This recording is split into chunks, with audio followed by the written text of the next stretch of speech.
That's better. I think that's working now, he says, hopefully. And yes. So yeah, hello. Welcome to another Saturday streaming. As you say, we just realised that I've got to, probably a little bit better. I can see you, you can see me, everything is groovy-tastic. Well, that's the theory anyway. So yeah. Hey, hello Felix. Dun dun dun! And he appears from nowhere. He appears sweeping in from from the northern lands. So how are you, man? You alright? Everything good where you are? I hope so. As it's too hot. Well, it's too hot here anyway, to not be in a good place and happy, and sun's out, birds are tweeting, as you might just hear, and obviously, we're here again to do some painting. Yeah, I'm slowly cooling down with the as the sun is starting to set over here in the southeast of England. It's always a little bit, it's not proper southeast, it's easterly, southy, yeah, in Essex. It's very warm, and it's been very warm all day. I was very busy at work today, and I rushed home to get myself ready for tonight. So what I was planning on doing was, these are my Legio Museum Titans, as you might just tell. See, this was their original colour, which was like a screamer pink, which I washed over. But from when we were doing the War Master the other week, the group consensus seemed to prefer the metallic tint we get with the lead belcher, and then going over with several coats of Magos purple. So, there you go. So it's really, it has gone on really well, and it's really easy to work with. So I'm all for it. So yeah. So what I've been doing for the last few nights is I've been going through and redoing the purples on the entire Legio so far. So I'm pretty much, I've got probably one more coat to do with the Reavers to sort of tie in a bit more with the darkness. Just see. So it's still like a shade lighter. So one more coat on the Magos purple over the Reaver guys. And then from there, it's going on to the big guys. So we have the Warbringer and the Warlord. So that's current.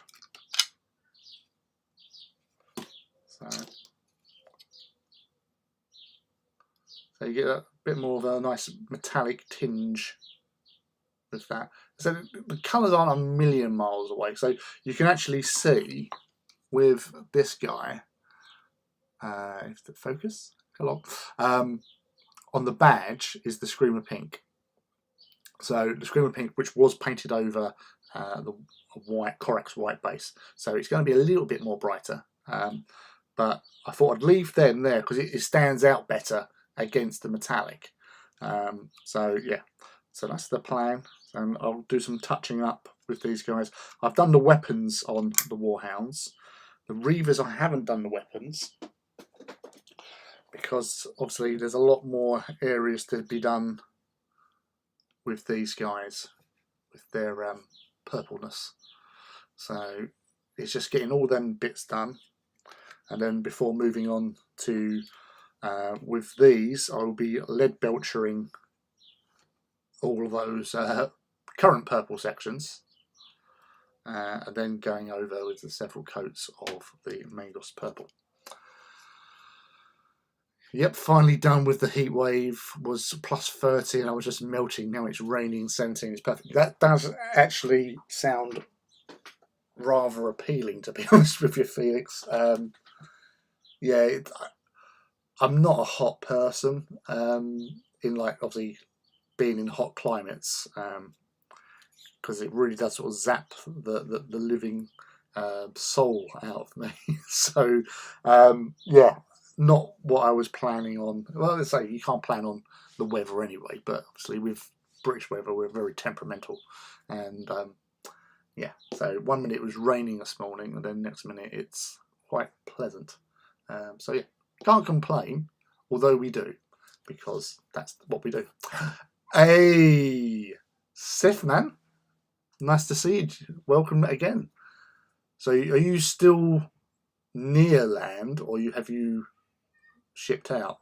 It's great having you here, man. I know John is going to be popping along later, and I believe even Engine Phil himself has threatened to grace the stream today.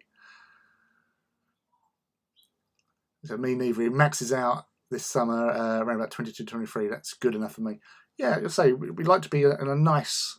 You know, you want to be able to enjoy it, but not get toasted and roasted. Well, it depends what you're doing, really. But you know, it's much nicer when you can just chill out, enjoy it. Obviously, if you're working it, not so much fun. And unlike, well, in my situation where I work in quite a big sort of factory unit as such, but there's no real ventilation apart from the big doors. But you don't get no cooling breezes coming through, so it gets very stuffy in summer. So yeah, it's quite unpleasant. Yeah, that's right. So that's. I think this needs one more coat. So in comparison to the Warhounds I was doing the other night, which I was doing. What's the date? So Thursday or Wednesday night, maybe Wednesday night actually. Wednesday I did the 4 Warhounds. So you can see it's slightly darker. So as I say, with these guys, just need a little bit, one more coat basically, and should be okay then. That's what I'm hoping. Get a bit closer to it. It's not just keep on disturbing your view really. So yeah, obviously with the Reavers, there's quite a few purple bits on this chap. I think that Warhound that he's standing on was meant to be for the Legio Venator, which were the lowest. Legio Tritonus was the split off from Venator. Yeah, that's what I say. That's why I thought I'd bring it a bit closer, so hopefully it's not going to do that anymore, because it was at further height, he says. So that should be, yeah. So that's the thing. I think with the camera, I'm not sure on the setting. So having 2 cameras up is good in some respects, so you can see what's actually happening down here. But obviously, I think you can alter the autofocus, but then it's just remembering to keep it in visual.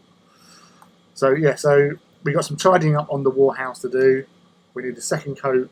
Sorry, it's not a second coat. It's another coat of the Magos Purple on Reavers, and that's what we'll be doing to start with anyway. Let's get that out of the way because I don't want to be getting any paint or anything onto the mouse as much as I try. So are we all hobbying today as well? I know you have been, Sif, when you've been joining us, but obviously you're doing your tour stuff for now. And are you doing some stuff as well, Felix? because that's what it's all about, just hanging out, having chats. If there's any questions or if there's anything that you want to chat about, feel free, just put it in there. We've got some good people that normally join us to chat about stuff. Nice. Yeah, I was actually, with expanding the leisure side of things, because I was doing a little sort of side project with doing a black shield. I've only done the one, but I'm not sure what's happening with that project at present. So he's sort of in a bit of a limbo. And with all the stockpile of Titans that I got recently, the plan is to reinforce the traitors part of the collection, because the loyalists outnumber them by about 10 Titans. So I'll be definitely adding another 2 Warhounds to my Audax force, because they need I feel they deserve 2 mana pools of Warhounds, because that's a nice little number to have, and obviously you can field them in a sort of 2,500 point force. Maybe reinforce, well, upgrades for 1. You can spend up to level up points, or obviously supplement them with knights. We go from there. And yeah, obviously I've got Krytos will be getting as the next War Master. We'll be going to there. But I'm sort of holding back on doing the Krytos one, because I think it would be just a nice thing to have it as the 100th Titan, basically.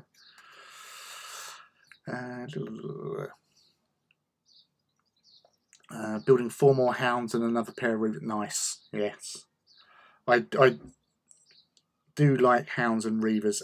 Venator mana pool is still my favourite, my go-to. Hey, Crimson! Hey! Hey man, lovely to have you here. Thank you for dropping by. Need sounds, but yeah, no, it's need.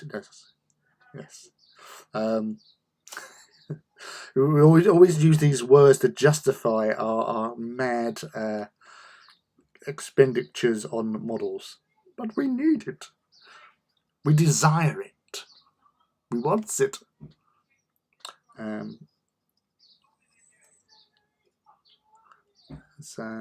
Audax does need at least 2 full strength mana pools. Yeah, well that's what I was thinking of.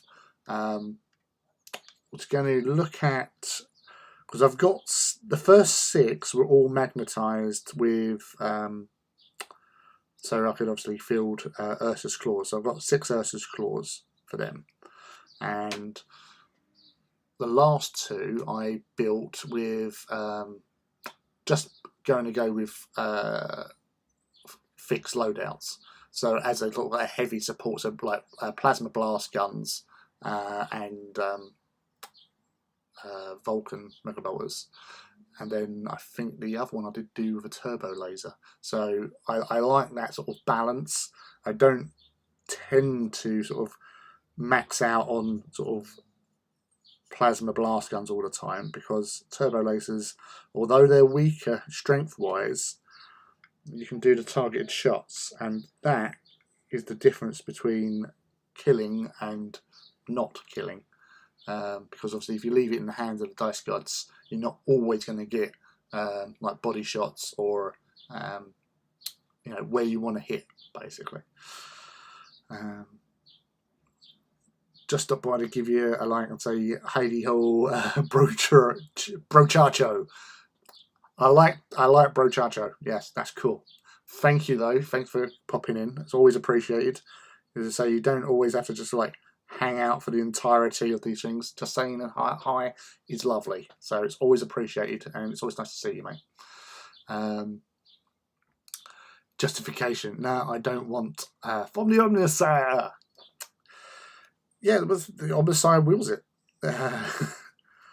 They need more Titans. Get more Titans.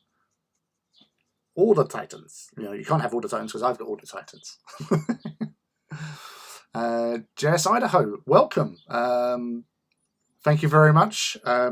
Just one of the many mana pools I have. Hello to you and welcome to the hobby hangout for Saturday. Normally I do try to do a specific theme, but I thought because this is, I've already done Legio Domitian painting with the War Master a couple of weeks back, so that is getting annoying with me. With the yeah, so I just thought I'd just do a default sort of just hobby hangout and chat today. Fight you. I fight anyone. I don't advise fighting me. I'm bad for your health.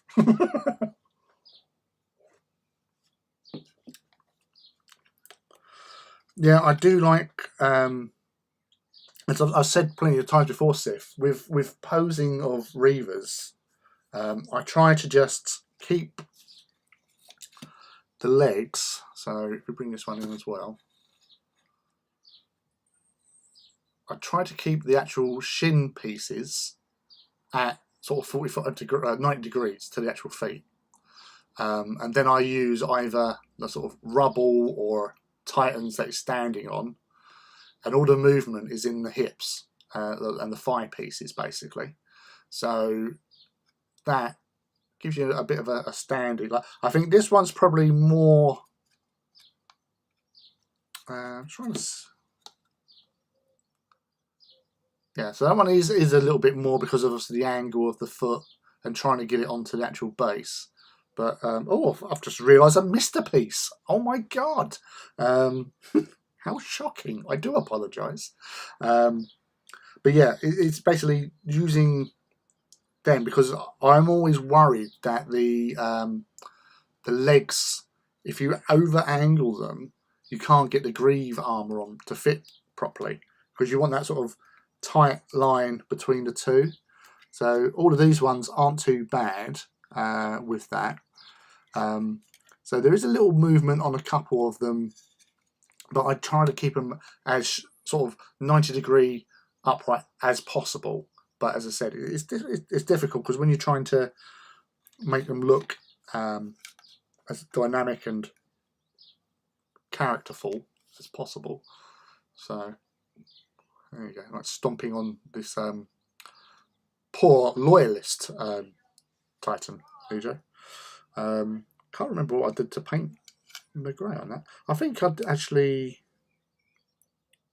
might have just done some sort of white, grey. I can't honestly don't remember now. It was just a little experiment. I think like apothecary white was used on it and some other sort of greys just to give a little bit of a mixture. Because yeah, even if it was like a black shield Titan that he might have been like stomping on, because as I try as much as I can to avoid painting Titans that I've got as bases, because it's sort of like I feel it's sort of bad luck in some respects. So none of my loyalist Titans that I've painted appear on the bases of my Titans. Trying to think. I don't think I've done any traitors on my bases either. He says. I know I've done, because I say with all the spare parts that we get in these kits, it does make it quite easy to experiment, and then with those experiments you just cut and trim and stick him into position, basically. Hey, Engine Phil has arrived. If anyone on Instagram, I'm not sure he's really been hanging out with Twitter, but on Instagram, if you look for Engine Phil, you will not be disappointed, because he has a rather marvellous Legio Metallica 40k scale Warlord, which is looking nice, super nice, awesomely nice. So check him out, give him a like, give him a follow. He's a good chap. He's also who I normally go to Titan event type things with, or occasionally play in like garden setups, which the last game I actually played was against Engine Phil in his back garden, I think this time last year. So that was fun, although I did get sort of heat stroke from it. And he has a hellhound called Ted.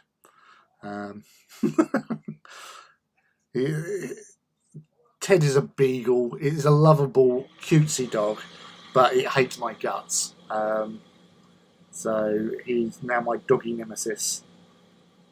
So whenever I see pictures of Ted online, I comment on there as, "Oh, look at that, demon spawn hound," or he's a killer. Just because everyone's going, "Oh," and like, how cute is he? Disgustingly cute.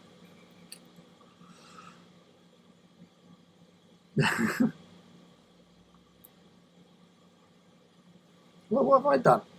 What, a dog?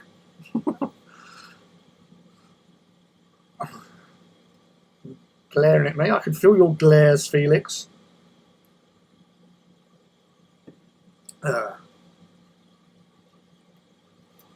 yes, I fight anyone, but I do have this annoying tendency where I kill you. So, that's why I'm always a little bit concerned with it's people that I know or like, because I don't want to kill people that I know and like. It feels kind of wrong, as it should do, really. But I'm not too happy. With these plainer shoulder pads, once I sort the colour out on them, I will be putting some decals on them. So where I done the War Master decal on its shoulder, so it'll be that a diamond look on those ones, because they have them in the art, so they're going to have them on the Titans.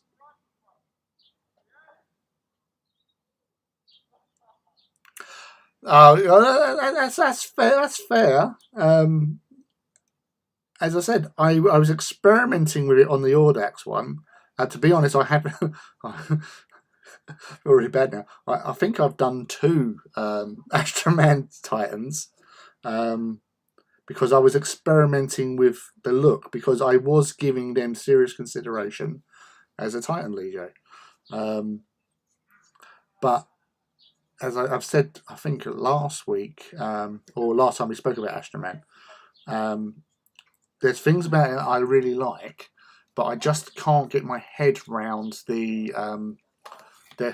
Legio trait where they sort of willingly let the machine spirit take over, and then it goes and you automatically have the stalwart thing result, and you can't do anything. You just like get a buff to repair or something. So it just, the whole way it reads my might, it confuses me, and that's what put me off doing them. I appear to have some youths outside running amok. But yeah, so I don't like being confused with my Titans, so I keep it as simple as possible. And to be honest, with certain traits in certain Titan Legios, and especially like Princeps traits as well, I do have a tendency to forget about them. And it would be like one of those times when I really needed to get that sort of buff to the something, and I forget.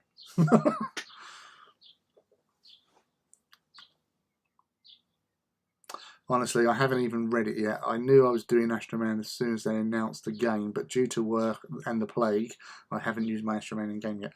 Yeah, I really like their magnetic rounds that I have. Now, it's costly, so Gatling blasters, but I sort of just like the sound of what they do. I can't honestly remember what they do though now. It's like, you know, magnetic rounds, so they just stick to the enemy. So that's always cool. But again, with the whole sort of rules thing, I shouldn't really let it sort of cloud my judgment on things. But because it confuses me, it just does. You know, I don't like being confused. It's scary.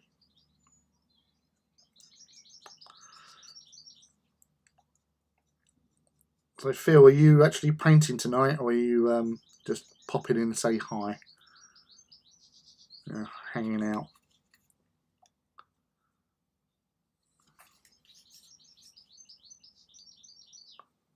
Gosh. Now, actually, there's something I did mention earlier on Twitter, where Aaron Dempsey Roden was saying about,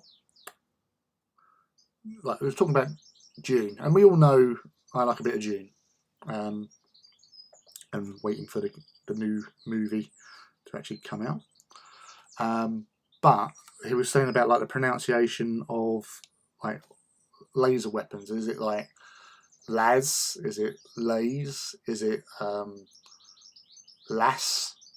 Like lasgun? You know, stuff like that. And what I've always considered, like with June, I've always, like, in my head, I've always sort of considered it as like lays weapons, phonetically, is how it sounds, because everyone else in all the other sort of sci-fi genres always go with like laser, laser, las, and all that sort of stuff. So to sort of disseminate, well, to distinguish it from other things, we just call it lays. But yeah, it was just one of those things that, like, there's quite a lot of people, like, was just getting in with the sort of the chat and all that. So it was always quite intriguing, because you don't often think about these sort of things when you are listening or reading books, because we all have read books. I'm assuming we've all read books in our times, and you read a book, and how you read it and how you interpret the words you see there, when you hear somebody else sort of talking about them, and you're going, what are you talking about? And you go, oh, no, you meant this, because it's obviously how you have interpreted the words. So there's always that sort of like little thing with like the fandoms of stuff, where everyone's sort of trying to gauge what the hell. I mean, oh, there's another bit I missed. Bloody hell, bad form lately. But yeah, so what words in sort of sci-fi and stuff that you've like maybe read in a book, and then you found somebody else and they've spoken about the thing, and you thought, what the hell's that? You know, what stands out for you? Oh, you're doing a Kratos read. Excellent. Is this one of the ones you're going to be sorting out for the Titan walk as well, Phil? Because I think the traitors need some reinforcements. Right. So 2 Reavers given a second coat. Hey, hello, Lee. Yeah, no, exactly. Yeah, the Tyrant. Well, that's it. Tyrant sector or system, or Tyrann sector for the Tyrannids or Tyrannids. Big thing. And as I say, wars have been fought over mispronunciation of words. Yes. How are you, Lee? I haven't spoken to you for a while. It's lovely to have you here. Thank you for dropping in and saying hi. Howdy. I've seen your collection of Transformers have been steadily increasing over the last few weeks, or obviously you've been showing them off on the older social medias. And I don't think I know anyone else ever to have as many Transformers as you.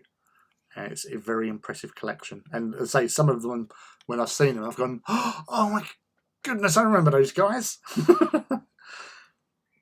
So, and some of them I've seen and gone, I think I remember that.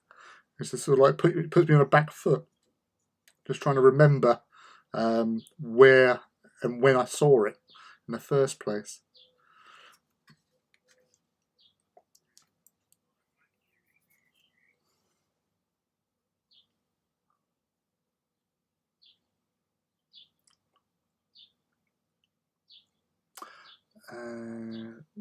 Yeah, you're a very busy chap, aren't you? Really, all the stuff that you're doing, and all the little. You're still like mostly doing sort of like the rules and background for certain games, or are you just focusing on one game? I don't know, because I haven't spoken to like anyone like you, Stuart, or I haven't seen Darren in ages either, because obviously now our kids have gone separate schools, in senior schools and stuff. I don't get to see him, and he's moved as well, so it's not I bump into him as much as I used to.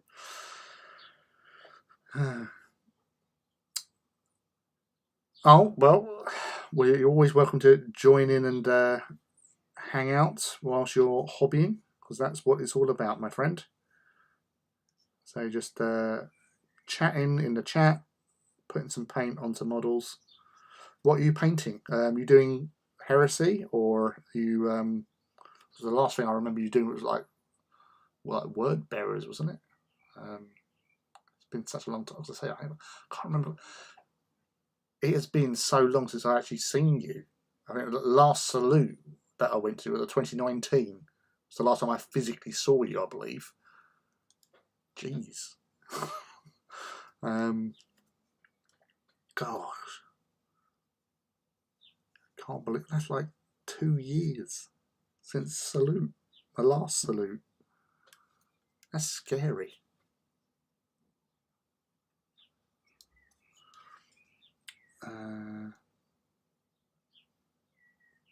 Proper job is taking all my focus, but there are lots of stuff being worked on. Oh, that's cool.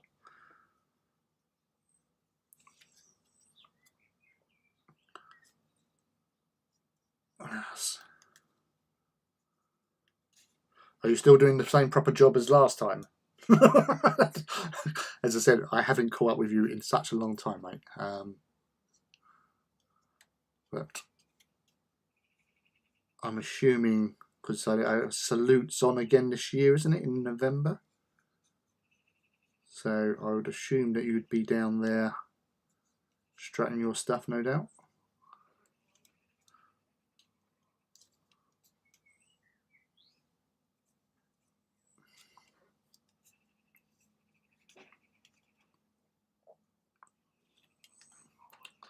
Let's get that there. There's definitely going to be lots of tidying because I've not been the most tidy of painty persons today. But you know, it's only trim. I've painted enough of it that I'm now immune to the effects of trim.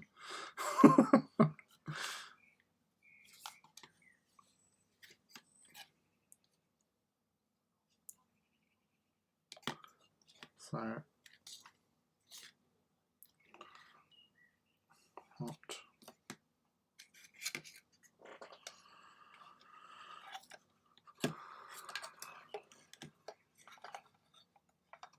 I was definitely mixing up the heads on these guys. I'm still not 100% sure on this guy, an old speaker face over here. My favourite is obviously the traditional Reaver dude. I do like the hornbill version, the one that's missing from these guys. I do like those ones, but these last two, I think this one's better in having a light colour base for it, and then obviously weathered to look darker.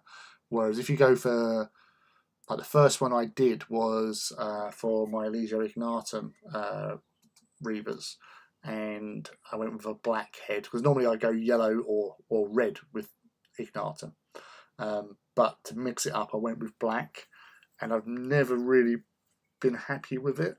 I probably should actually repaint it. So again, it's just a case of like with these guys, just starting over again almost with one colour really. But I'm pretty pleased how, because I like the metallic hint it has because you're going over the lead belcher with the contrast paint, which is cool. And then tidy up. And yeah, look, there's a little dude. Little dude. Say hi, little dude. Ah. Yeah, I'm never going to make it as a ventriloquist. I shall hang finishing a Curse City Ogre. Nice. Painting a Vansar gang for Necro campaign, which starting Tuesday. Mortis, boo. And I'm listening to Mortis. Yeah, I started listening to Mortis this morning on my way to work and on my way back. So I'm at the moment where, because I did start reading Mortis because of my impatience. I got the ebook for my birthday for myself, and I started reading it. And it's so hard because where I've been listening to all these audio books for donkey's years now, it's getting back into the habit of actually reading, which was surprisingly difficult, I found. So yeah, it's but listening to it, I'm catching up to where I left off with the reading side of things. But it was hearing the Leger Ignatum Princeps Takamaron, and him having an Irish accent, it's just made him even more awesome in my book. Just the attitude he had in the book when I read it was like, I thought, oh, he's pretty cool. You know, when he's just telling this Magos dude what's what, and don't you come into our house, you know, thinking you're Johnny Big Pants. But hearing him in an Irish accent is actually quite awesome, and I like it. I really actually quite like it because I know I was talking to a friend with one of my sort of lockdown hobby hangouts who is Irish, and he was talking about audiobooks, and there was in one character that was in a book, and he didn't really like it because it was sort of misrepresentative, because the character who had an Irish accent, which he's not got a problem with people putting an Irish accent, but because this character was like a bit of a, you know, he was a murderer, and you know he was talking quite eloquently, but then this dark side came out, and he was a bit sort of like, you know, it's just by association, if you know what I mean. He just thought it was a little bit, you know, not very nice. So yeah, he had a bit of a hard time accepting that. But as I said, I haven't actually spoken to him this one yet, so hopefully it might cheer him up a little bit that they've got some positive representation for once. But yes, so what have we got here? Oh, and you're doing a word bearer's heavy recon squad. Yeah. Boo! Boo and boo! Apart from the Vansar and the Curse City Yoga. But boo! I still Master of Coin. Not sure what's happening with Salute, but if it's in, I'll be there. Cool. Lijo. This is a Lijo from Crucible of Fire, which is the last campaign book they've done before the Loyalists. They're a traitor Lijo, the Lijo Damicium, who are also known in Low Gothic as the Unbroken Lords. And they were a Titan Lijo based on Urdesh, which was one of the closer Forge Worlds to Segmentum Solar from Segmentum Pacificus. And yeah, they never had the technology to build their own Titans, so in return for fealty, they had Titans, but they didn't have a lot from when it was discovered after Old Night. And they've always had a bit of a grudge on their back about the fact that you know, everyone else has more Titans than them. But they're as hard as nails, and I really like their sort of the fluff about them as well, where they're very similar in their sort of defiance, like the Legio Ignatum sort of thing. That, you know, they'll stay and fight to the end, bitter end, basically. And what I really liked was in the Crucible of Retribution, Ignatum turn up. Well, a selection of engines, only about 8 engines turn up as sort of reinforcements, and they came in and took over sort of the command of battle groups, Titan battle groups that were involved in the conflict. And when they were retaking Urdesh,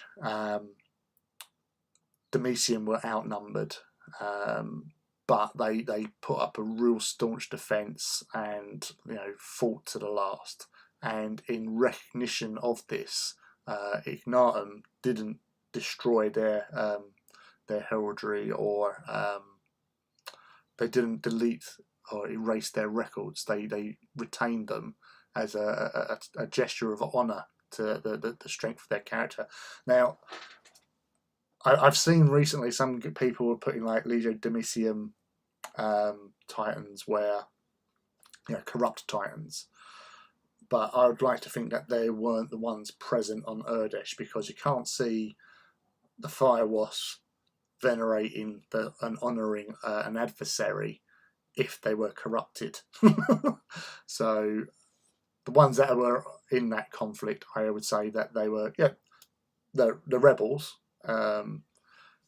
but yeah, through their own sort of, I suppose, desires, maybe not desires to follow a chaos deity, that they actually, although yes, there is certain symbolisms that they have which most people think, so on this guy, because it has this symbol is one of its like Legio markers, people think that it's and because it's purple, people automatically think that they are Slanesh, but there's nothing that I've read, and I did look through again just to be sure the other day, that indicates any sort of corruption as such. So yes. Hey, hello Trevor. Redbeard Hobby, welcome. Yes. I was talking with Phil the other day, because normally I only advertise my live stream on Twitter, and through talking with Phil, because he didn't know Riddle, I said, oh, you know, maybe I'll put it elsewhere. So obviously I put it into other hobby groups, and and now you're here. So welcome. For those that don't know, Redbeard Hobby in the chat, he just creates some really awesome sort of dioramas and gaming boards and stuff for his own pleasure and decadence. So he's got some really awesome projects on the go, which again on like Instagram mostly. So if you check him out, give him a follow, give him a like, because you will not be disappointed with the stuff that he pings. Oh, you know. He's too talented, that man, and he has a mighty beard, which I now drink to. Yeah, thank you for coming along, man. Always welcome. And everything is ebooks now. Working remotely, I don't spend time traveling to and from, so work. So my reading time is out of it. Yeah, I know, because that's the thing, like me and audiobooks, because I have my hour-long drive to work, an audiobook is pretty sweet. Get a couple of chapters through some stories and stuff. I've actually been listening to, prior to today with Mortis coming out, I was listening to Mechanicum last week, and the week before, finished it last week, and then I started Titan Death again. Because obviously Titans is where it's at. Deos, but yeah, Titan Death, which is another great story, and I think it's one of those stories within the Heresy. It does sort of stand alone in some respects. Yes, it's near the latter stages of the Heresy, pre-Siege, but it is one of those ones that you can just get in there and just enjoy. And the whole thing about Legio Solaria and like the Great Mother, and how they came into being, and obviously, and their fighting tactics and stuff, it's just fantastic and lovely. Let's say that. I think the Irish accent really works, because you're not expecting a princeps.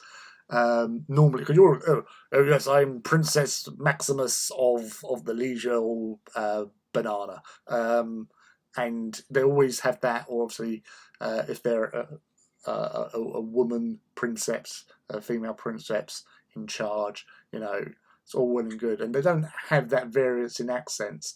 But seeing, obviously, being Legio Ignatum, fan and player, actually seeing more behind the scenes with Ignatum was great. And I love the whole thing with the Electus, and it's very sort of cyberpunky, and I'm actually loving that. The whole iridescent, no, it's incandescence, as they call it, which is their version of the manifold.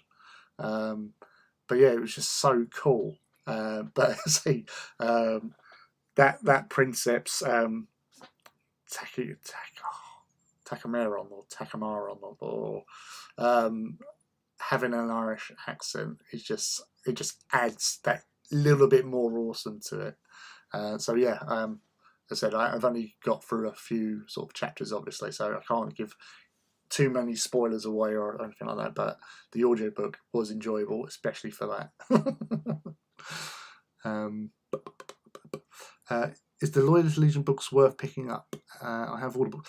Yes, because they've obviously updated all the rules for Legios. For one, you have all the night houses currently available for Loyalists in there as well, and you have each Legio get a little bit more sort of background information, whereas before, like in Crucible of Retribution, there was bugger all information about Ignatum.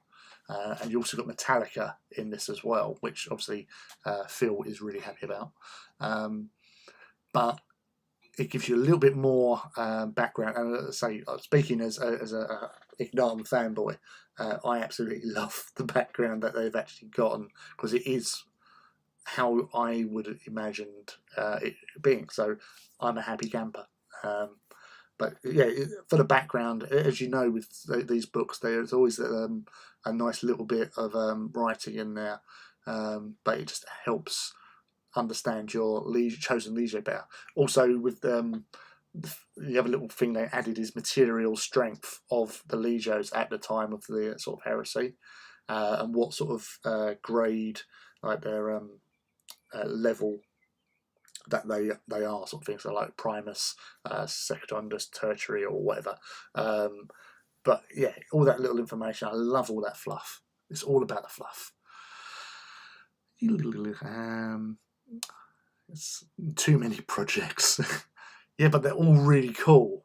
I'm assuming you're going to be at Beachhead next year as well with some more awesome stuff. I know the Titans Owners Club have been approached to return for another Titan walk there. So, yeah, never know, I might even tag along. Well, young man, these are looking spiffy, aren't they? Just lurking for a bit and talking. Yeah, always welcome, Tom.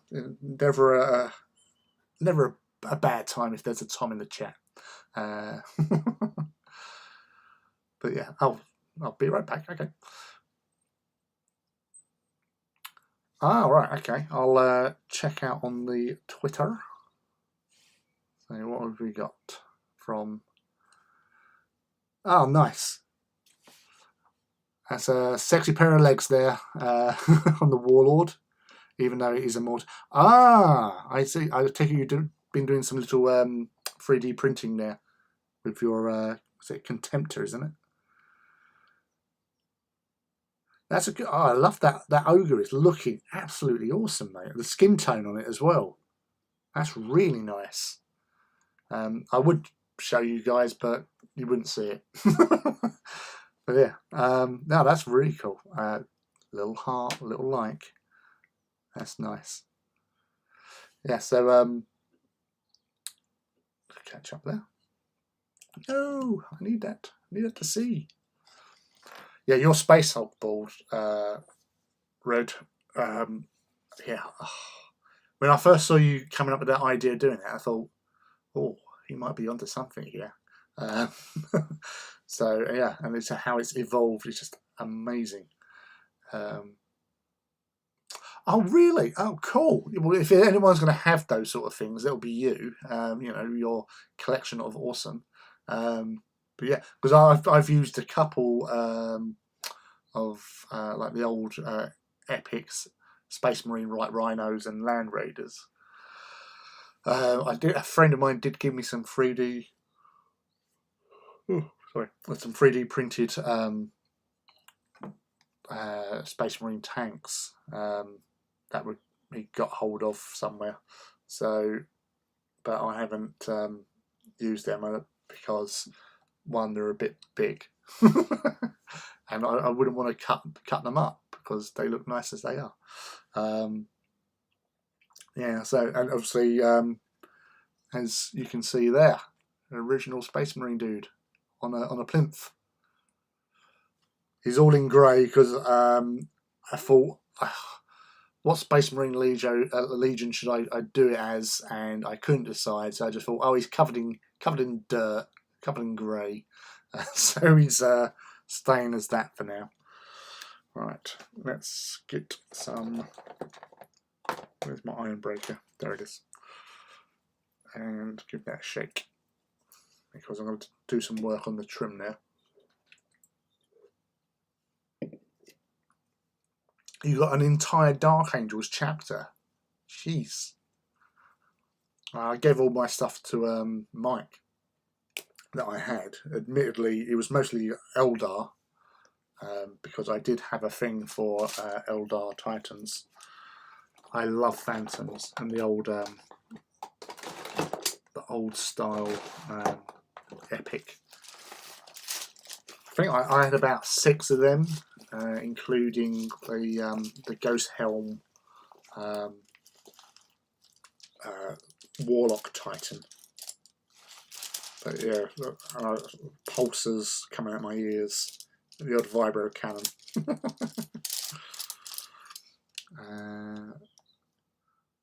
Yes, yeah. Sorry, no, tell a lie. These are from like the 2nd edition epic. or Adeptus Titanicus, one of the later versions. So a friend of mine, Colin, wanted to get hold of the rule set of it's either Titan Legions or the version of Epic with Titans beforehand, and they came with a plastic, not the because the original AT had the cardboard buildings, didn't they? But this one had plastic one, and where he'd done an eBay and got the rules, the guy sent a load of these ruins with it, and so he sent them to me because he thought, well, I've got no use for them. I know somebody who has Titans who might have a use for them. He just sent them to us. So I found a mysterious package one day. What the hell's this? Yeah, Epic 40k, yeah. And I've opened it up. I think, wow, they're awesome. And so what I've done with the Missium, because they were involved in this sort of like holding action on their Forge world, I thought, you know, city fight, because all my bases are city fight because of Titan Death, basically. So they're all sort of mechanical standard grey over grey spray, Tyrant Skull, and then washed over with Agrax, basically, and then maybe a little bit of random dry brushing here and there, just to give a little bit more differential to it. So I kept that, but then used these buildings to unify this particular Legio. So they've all got something like that on them. So like Warhound, sorry, because when I first done the using the Civitas AT stuff, so all the other things have Civitas buildings. The Missium are the only ones that don't, because obviously, as I said, they were involved in the defense of Urdesh. So I just thought, yeah, fighting around a city would be extra cool for them. So that's what I went with on that little dude. All right.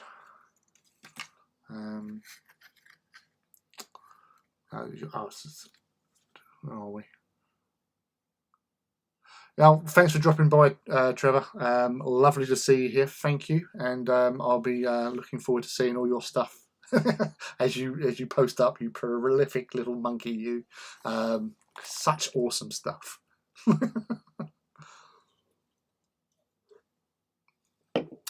Oh, hello, Tony. Yes, JS Idaho. There are terrain available. They do plastic kits for a like Sector Mechanicus, which is all sort of like pipes and machinery, cranes and stuff, which is pretty cool. You also have the Civitas building, so it's a selection of pieces. So you have like large, medium, and small, with roofs and stuff. So you can. Unfortunately, I haven't got. Okay. Now, this is a special sort of treat, because this is my Black Shield. Now, my Black Shield Reaver, this is the second iteration of it, because I painted up an experimental scheme last year. Before I'd done Legio Osidax, because when Legio Osidax came out, I thought, whoa, I really like that. And when I was getting involved in a project to do like a Tale of Four Warlords sort of thing, so I don't know what's actually happened on that side of things, but this is my, I haven't showed it yet, I know, my Reaver that I was working on. So I've reused some of the parts I did for my experimentation. So some of you might recognise it, but this is the dude. So I went with like a bone armour with it was like Warplock bronze for the trim, which goes really well with the sort of creamy bone look. But then to contrast it, went with Calidor Sky, and it obviously stands out well. And as you can see, the Legio Leniuscara experimental piece. So you can just make out the sort of tribal pattern along the bottom there. You can probably see it a little bit better there. But yeah, so that was just using aphomeric blue, or was it aphomeric green? I can't remember.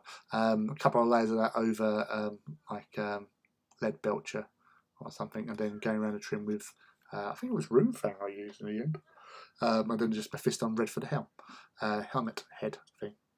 But because obviously you get so many spare parts of, like, especially warhounds, obviously all those like little tubes, because I don't use the pipes on the weapons on warhounds because it's limiting in my opinion. So I just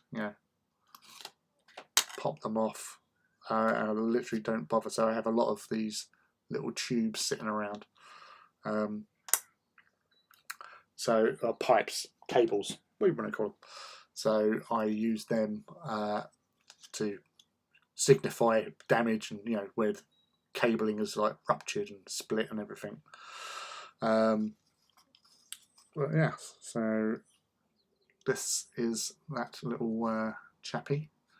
I still haven't redone, finished on the carapace as such. But yeah. But I don't know what I'm doing, if I'm going to continue and do some more of these guys. So that would be my 9th Legio, if the focus could actually sort itself out. But yeah, that's him. But yeah, so that's the Civitas buildings, the small sections. So I'd get them together. You have these little strut bits here, which are the same thing. So these come in 3 different sizes, so small, medium and large. And it's the small ones that I use back to back to make the pillars. So I do that for them, for the statue type thing. But I have also, in building like bigger, like proper scenery buildings with the kits, I've actually used one of those pillars as support struts, where I've like done battle damage to the building and cut out sections so you can actually see into the building. I've put that as a central support strut to support the floor above, basically. So it just adds to the effect. But yes, so that's this dude. I think his name was Custody Ferrum. I think that was it. But yeah, so he was a black shield, so he can be loyalist or not. So as I said, whether or not I'm going to expand on that, I don't know.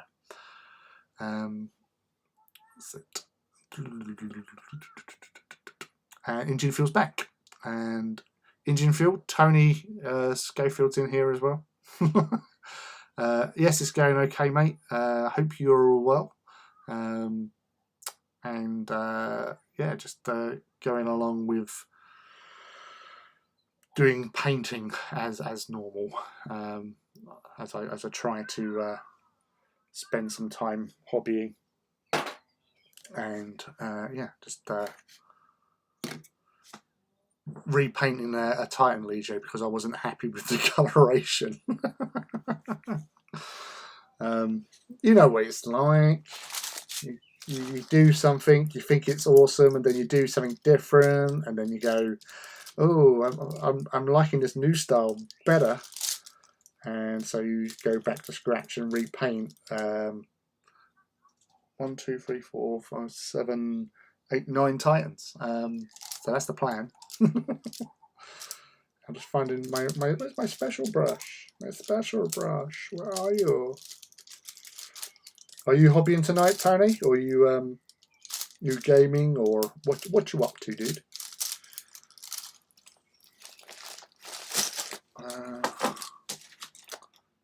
Damn it! I think I might have left that indoors. Alright, there we go. Double check I'm not hidden it somewhere.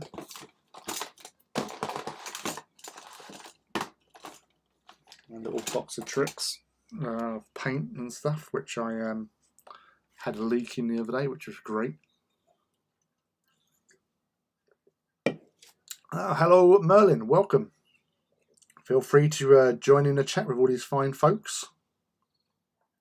It's all hobby and yeah, whatever floats your boat, really.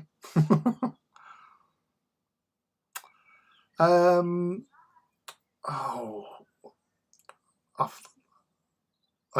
no, those brushes. I'm trying to think of what the name of them are. I'm thinking bullfrog for some reason. Don't know why. I've seen some of them. I've seen a lot of brushes showing up on social media recently, and people saying, "Oh yeah, they're amazing" and all that. But because I'm I don't really have a lot of time to flit around on a lot of social media recently, so I just, sample and disappear back into my hobbit hole.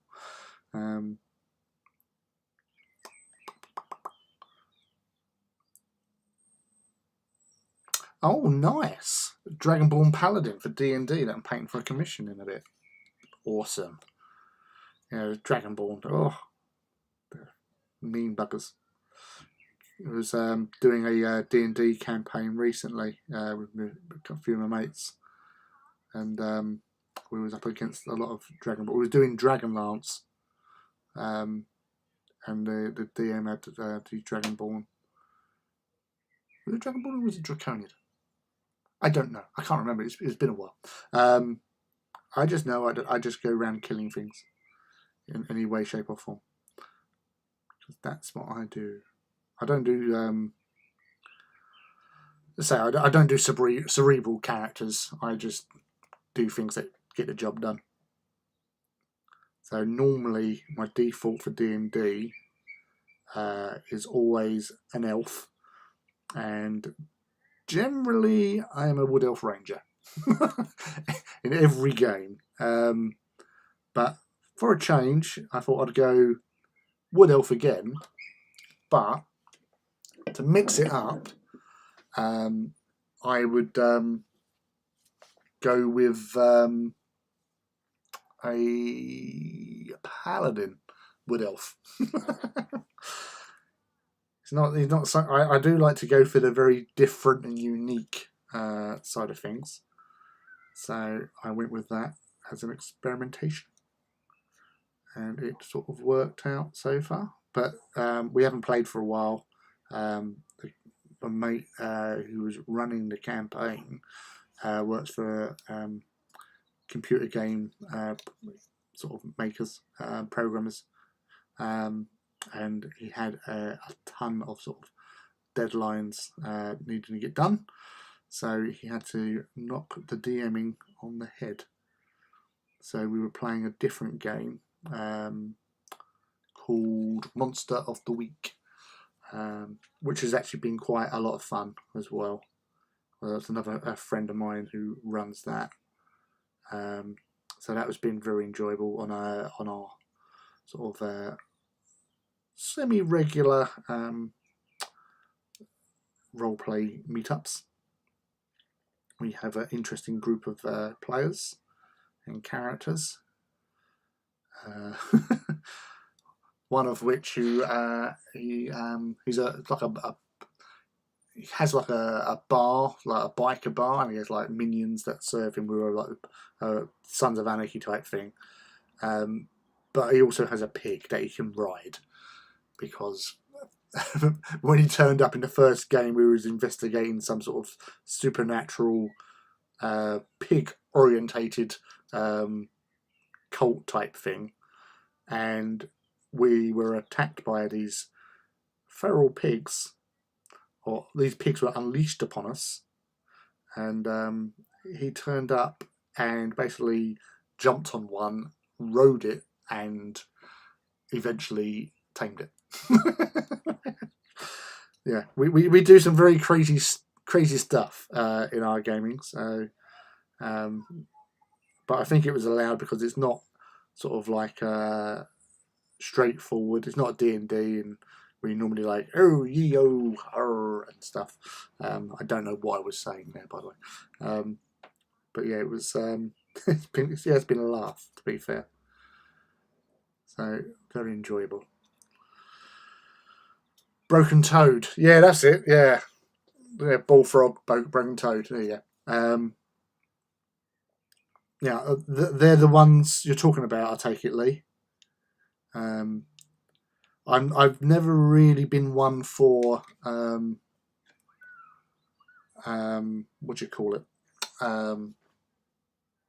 Going for specialist brushes. I've got two of these sort of like Mastercraft, like GW1 brushes that I've had for about 11 years, but I hardly use them. I normally use them because they've retained the actual tip pretty well, but they keep on, no matter how sort of like you twist it to keep the tip on it, they always sort of split apart.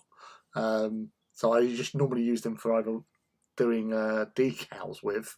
I use Mastercraft ones for them. I literally just go out and buy sort of cheap brushes because I know that I'm going to trash them after a while. So these are I got from Amazon, Rock Ninja. They're just like basic brushes with the little grippy bit. So, but yeah, it's just I don't keep them alive for long because the way I paint kills them off. But I don't throw them away. So these are they'll serve a purpose one day, I'm sure. I'll get them out there somewhere. Use them. Right, the new right now. Again, the only GW brushes that I had were ones that I gained from Conquest.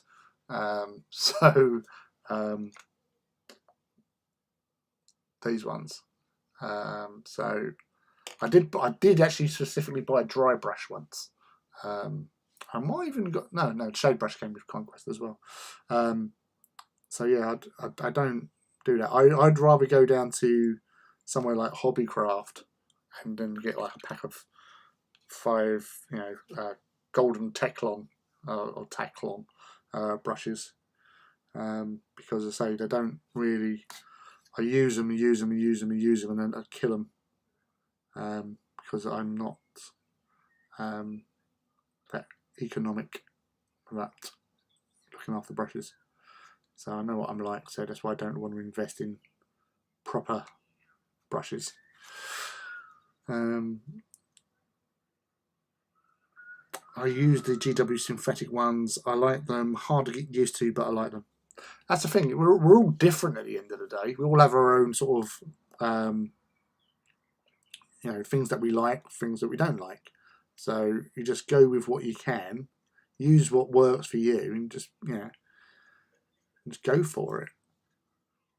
There's no, it's your own hobby at the end of the day. You just do it to how you're comfortable with. So, and that's all that really matters at the end of the day. I know, it's nice to have feedback on stuff and recommendation, but you've got to be happy with doing it. There's no point in investing loads of money in something that you're not 100% sold on, because then it's like, oh, I've wasted a lot of money there. I'm never good. I'm terrible. I hate wasting money. Oh, sorry. That's the best. Oh, look at that. Oh, yeah, look at the paint scheme. That's really... Sorry. So did you see the Fortune Mars hobby stream? Yeah, he just showed you a base for like 35-40 minutes. Yeah. Oh, the base was fantastic. Winsor Newton Series 7. Yeah, I've used some of them because Hobbycraft sold them, and I've picked up the odd one or two as a special treat, especially like the detail ones for when I'm doing eye lenses and stuff like that. So Yeah, you just get what you want. So mostly, look, yeah. Oh, I've got several Winsor and Newton ones in here, and I'm just looking at. Oh, I think, oh, what have I done to that poor tip? I've absolutely mullered it. But yeah, like Humbro in there. Several Winsor and Newton ones. What series are they actually?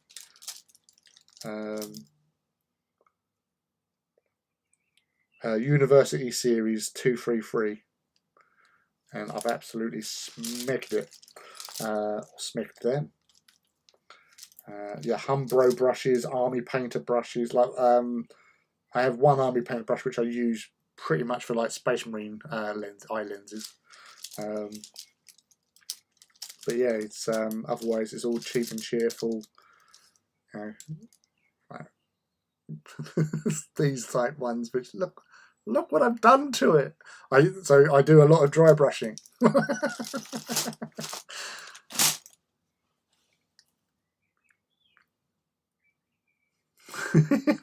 Thank you, Felix. It was an amazing base. From the bottom, it was fantastic. Top was better though, I feel. Use brush soap to keep your brushes nicer for long. Yeah, I've been hearing about brush soap. So, okay, people in the chat, what's the best company's brush soap then? Now, there's also, was it the wet palettes? I've never used one, but people swear by them. So, does anyone help? Army Painter are cheap and cheerful. Yeah, well, so these Rock Ninja ones, which they're probably sort of a cheap brand from like Chinese made brush anyway. I got from Amazon because I was desperate for some brushes, and they got them next day. So it worked. I think maybe about 8 to 10 brushes for like tenner. So yeah, it worked. That funk when he put his brush bag down makes me happy as someone else with a massive brush collection. Yes, it's a weighty bag of brush. Wet palettes are a guts, really? Right, okay. Yeah, so obviously I know like some people do make their own ones using sort of like Chinese takeaway plastic containers and some sort of like baking paper and water and stuff. But yeah, I use Mercer's brush soap, and it's awesome. Okay, if you use it, and Tony uses it as well. So that's two respectable hobbyists coming together there to agree on soap. Or then Lee swipes in there with he used Artist Opus soap, but he's getting hold of it. A lot of stuff is hard to come by at the moment. Wet palettes are good if you're going to be painting the same colour for a while, which occasionally. But then again, wet palettes with sort of like shades and like contrast, because a lot of my painting recently has been shades and contrast. So that's something completely different. Felix, I like wet palettes just for keeping pet wet all the time. Never dries out on me. I've used Mercer's brush soap, Broken Toe stuff, Monument brush soap. I like the Monument stuff, but all work well. Me, respectable. I think you're the wrong Tony.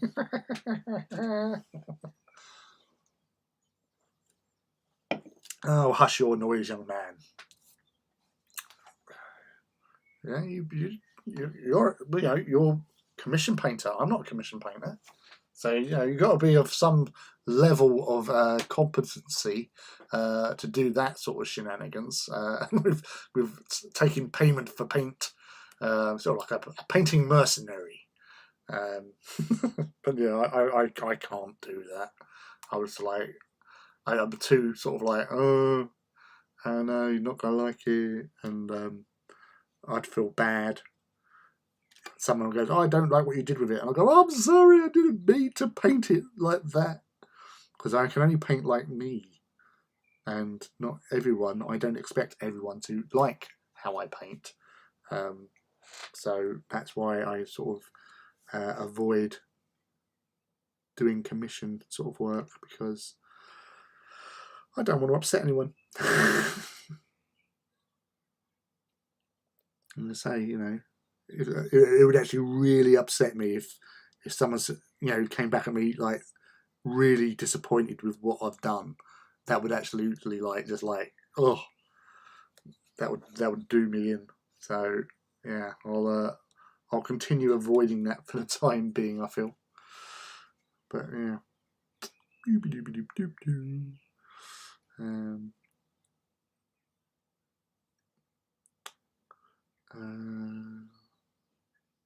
I use stuff, we stock, staff discount. Well, yeah, you get a staff discount, so that's, you know, it's always handy to have.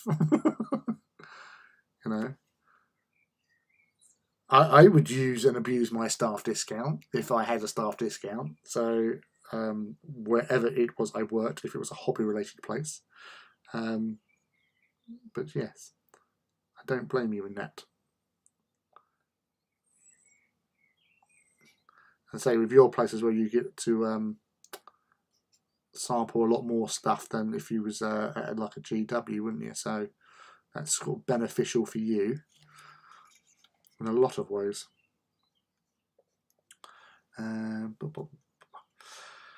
Not shades. Contrast is fine on a wet palette. Okay.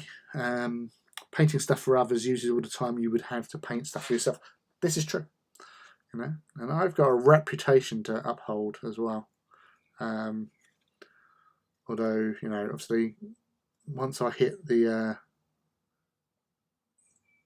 big total, I don't know whether or not, obviously, with my insistence on repainting this Legio, I'm just like, I don't know if I'm like putting it off from actually finishing and getting up to 100 Titans. Is obviously pretty cool. I only know of a couple of people. I know the next nearest to me, as far as I'm aware, in his own personal collection, has about 68 painted. So at the moment I'm at 95 painted. So there's obviously 5 to go. 2 of them are going to be Warhounds for Legio Audax, which will literally take me an evening to do, because the scheme is easy and Warhounds are easy to build. Then I've got, I think I've got 2 Warlords available, which I'm yet to decide which Legio to put them with. Again, is do I put those 2 into a Traitor Legio? Because, well, Domitian could probably do with them, I suppose. Or do I give like my Legio Fortidus, the Dauntless? You know, they've got 9 Titans in their Legio at the moment, which are 4 Warhounds and 4 Reavers and 1 Warlord. So I might put a Warbringer in them, because obviously having options does greatly help you when you're trying to oh bugger, when you're trying to sort out something. No, I'm not going to do Mortis. Stop it with your sort of reverse psychology Jedi Sith brain power stuff, Lee. I'm never going to do Mortis. I can't. I'm Ignatum. And yes, it would be characterful to have Mortis, but so many people have Mortis. And yeah, So that's why I did a lot of my Traitor Legios, because obviously Kratos, because Godbreakers, coolest name ever. Volcanum, because I like their fluff and background, and plus not a lot of people were doing them at the time. And I say I went with Audax in the end because obviously I'd already worked on their colour scheme when the artwork first came out and done the video for them. And Ursa's Claws. So just shoot them at everyone, bring down everything.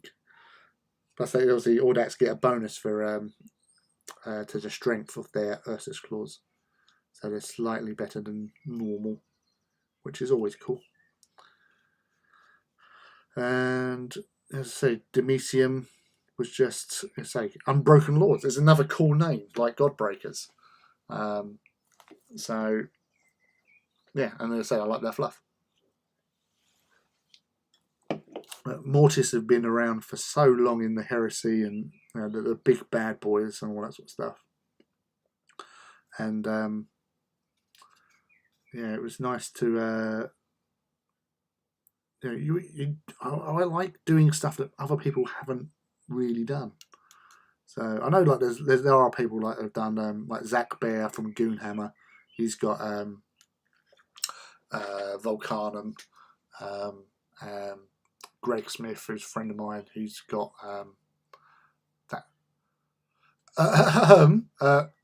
We are the largest Legio, Mellow Shade. Ooh. Oh dear. I'm sorry to tell you, but you're not.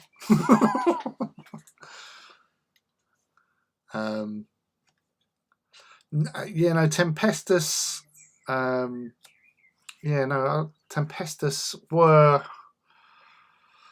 It's all these sort of camo. Like my friend Martin Strickfast, he does them on 40k scale, and he's repeated them on his small dudes. That possibly were an option. I've actually, again, because I'm such a loyalist, I have been thinking recently of doing Gryphonicus. Yeah, I know, another loyalist. Have a lot of loyalists. Oh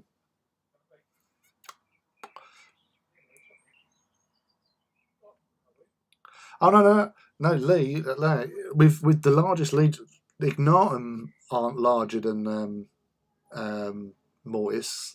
They were basically Mortis and Ignatum were about the same sort of amount. I think there's like 200 Titans of the line, and both of us have a high percentage of heavier battle titans compared to, so Ignatum in the loyalist book says that they don't have a lot of like warhounds, but they have a lot of sort of like heavy titans, so similar to Mortis in that respect.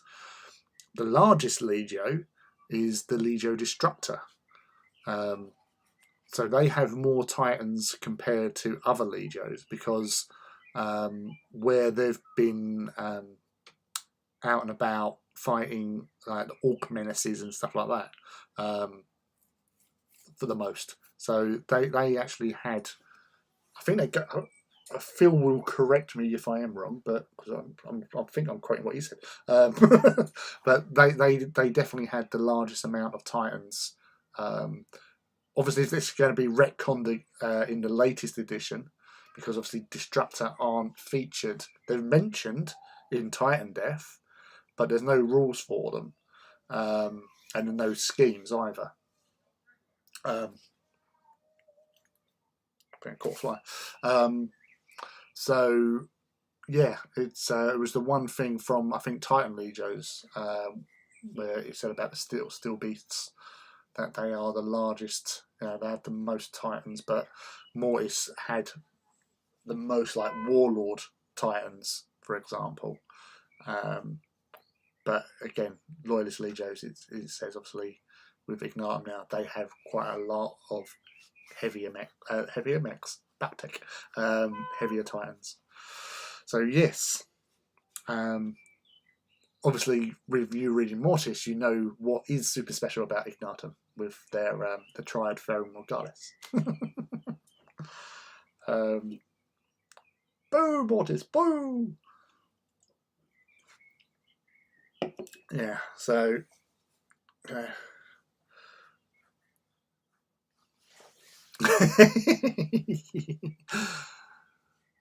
no rules for them yet. Yes.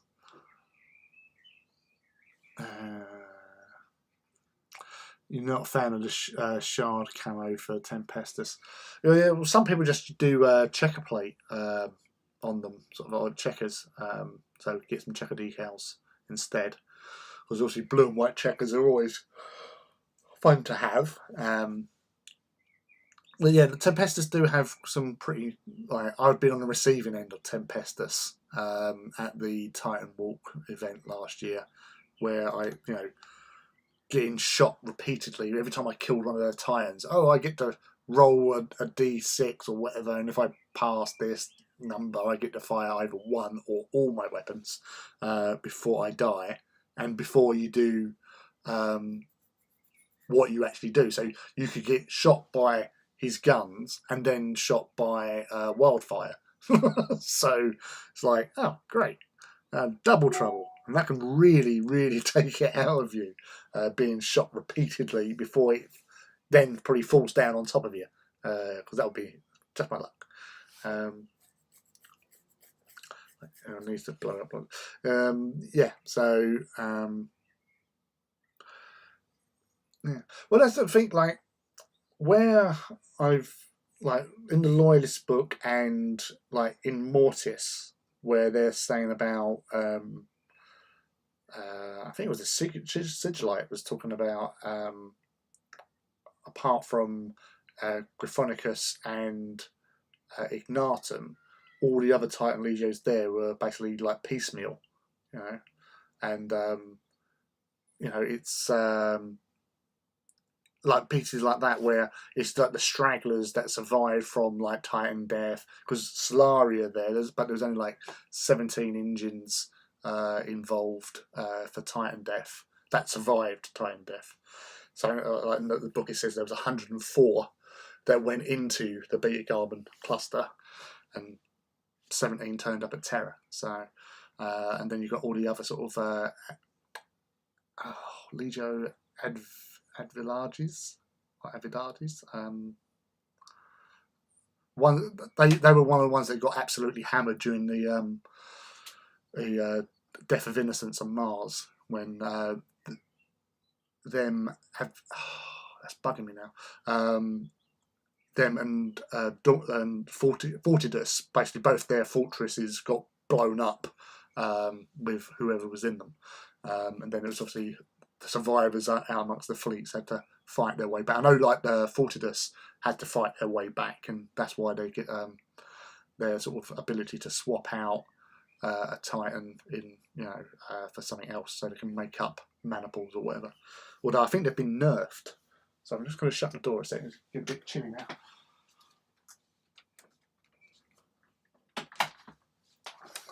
So I think they've been nerfed or something in the Loyalist book, because I'm sure that the Fortidus, used to be able to swap out a Titan in a maniple, but still gain the maniple rules. So, like, you could have a Warlord in a Venator Light maniple or something, and shoot and stuff. What we got now? Oh, hello! Yes. Hello, MZ. How are you? Oh, this is cool. There's lovely people turning up today. So yeah, it's awesome. Wave. Yeah, so with everything I've been rambling on about, with the Titan sizes and everything, there was never really a clear-cut sort of idea of, oh, this one's the biggest Legio, that one's a small Legio.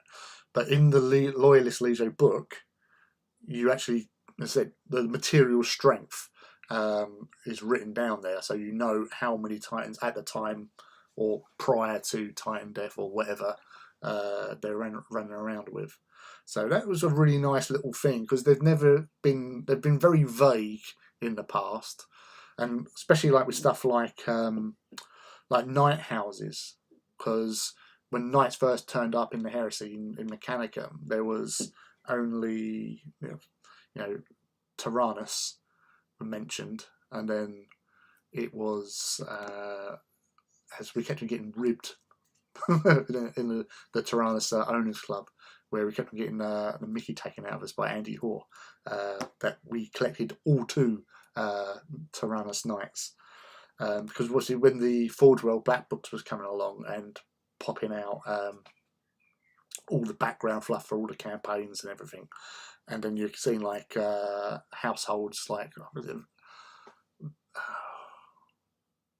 Van Hoare, was it Van Hoare, who were like the orange or yellow and red ones, and it states that they had, because they were based in Ultramar, but they're a night house that had 500 suits, and you're going, well, if they've got 500 suits, how come Tyrannus have only got there's only a maximum of about 20 odd mentioned in in Mechanicum, but they've now changed that in Defence at Riser, where a lot of the Tyrannus Knights were out amongst the Explorator fleets, which was something that I discussed with Andy Hoare at the very last Horus Heresy Weekender, because he just asked me, because I keep on sort of like going on about things.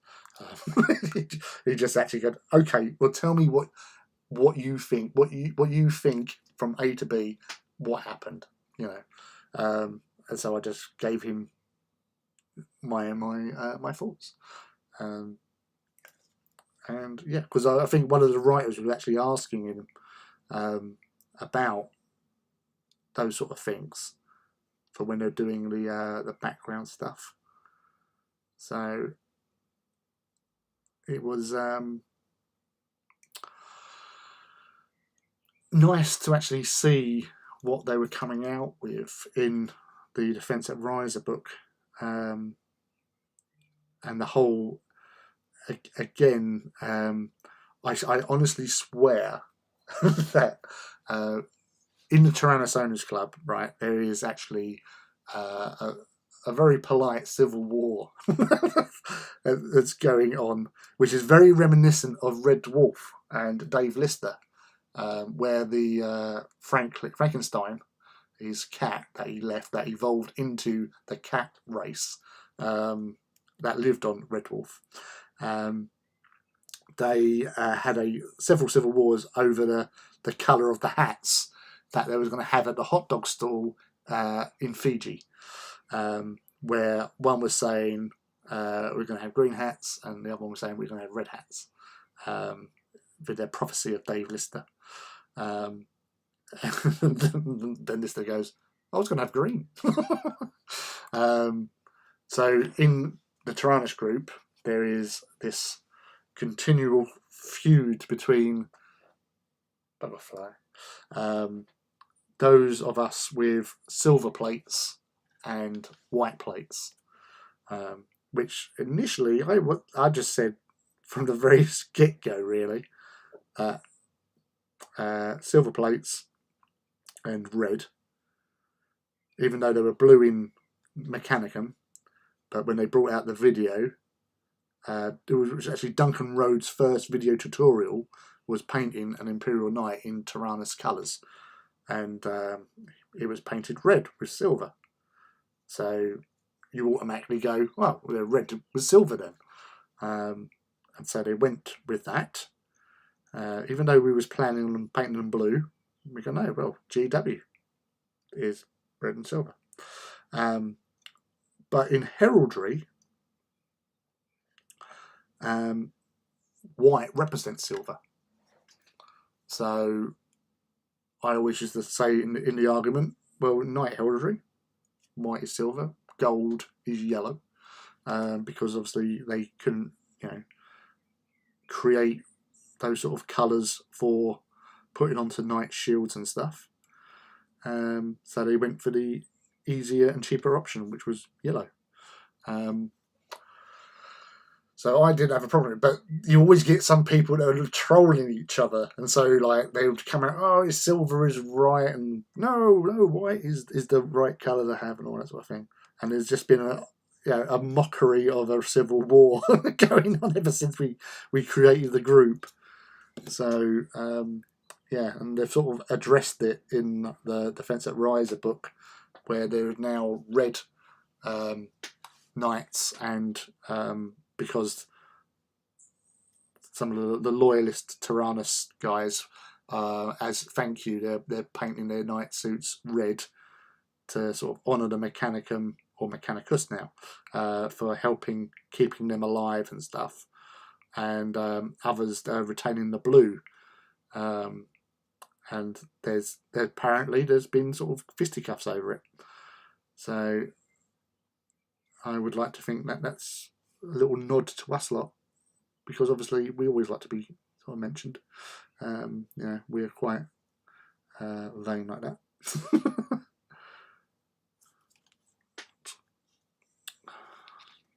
Little git. Yes. So that's pretty much it, really. Me waffling on for however long I have now, talking about knights and stuff, and coloration.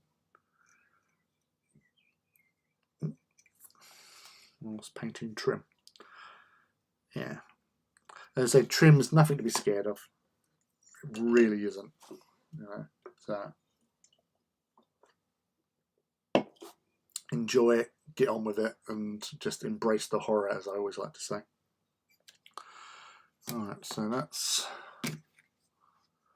that could be done, actually. Just seeing I've missed a bit, as I often do. I'll get something done, and then I'll put it back, sit back to appreciate the work, and realise, oh bugger, I've missed something.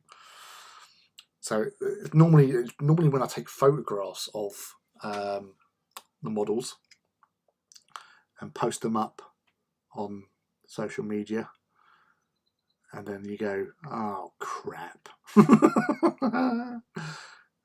damn it, I missed that bit, I haven't done that bit. Oh.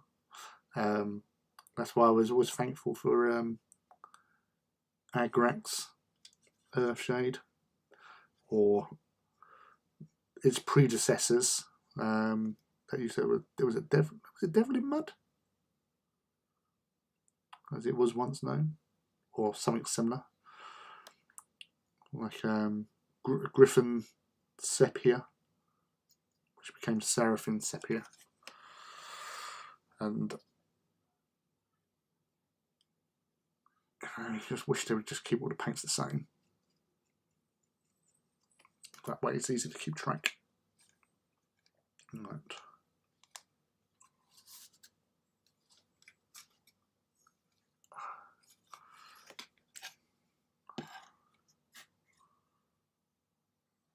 Yeah.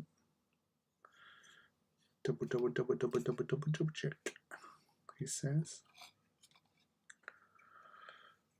So actually, I think, because I haven't done these on these. Yeah, it's the old Devil and Mud. It catered for all eventualities. Fugan Orange, more Fugan Orange, Agrax. So well and good having all the Agrax. Not when I'm looking for Seraphim Sepia. So something else I like to do with these guys, with Seraphim Sepia, is on the hip joints. I do like to just give that a little bit of a coat of Seraphim Sepia, because I like it to stand out more from the actual superstructure, because being a monumental piece of hardware, it's all about hips.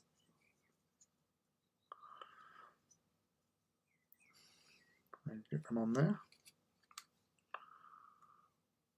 and on there.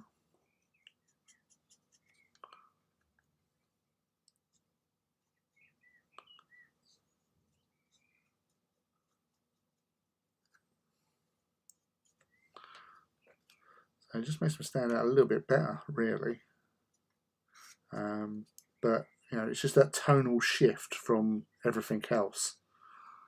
So you can just see it a little bit warmer. And actually, yeah, sort of commit. The good Emperor's Tears as we knew it.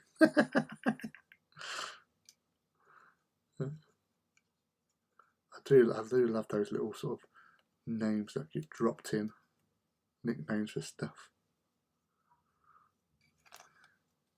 So yeah, so knee joints in sepia just works. That's all it does. And so when they brought out what they called the foundation paints,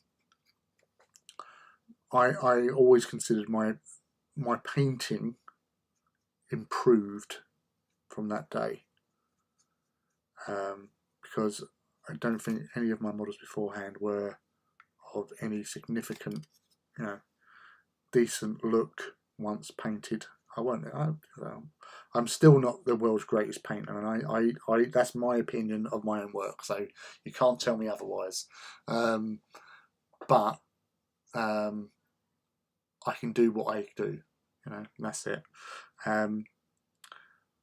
But washes and like the foundation paints just really helped me out no end to become slightly better with my painting.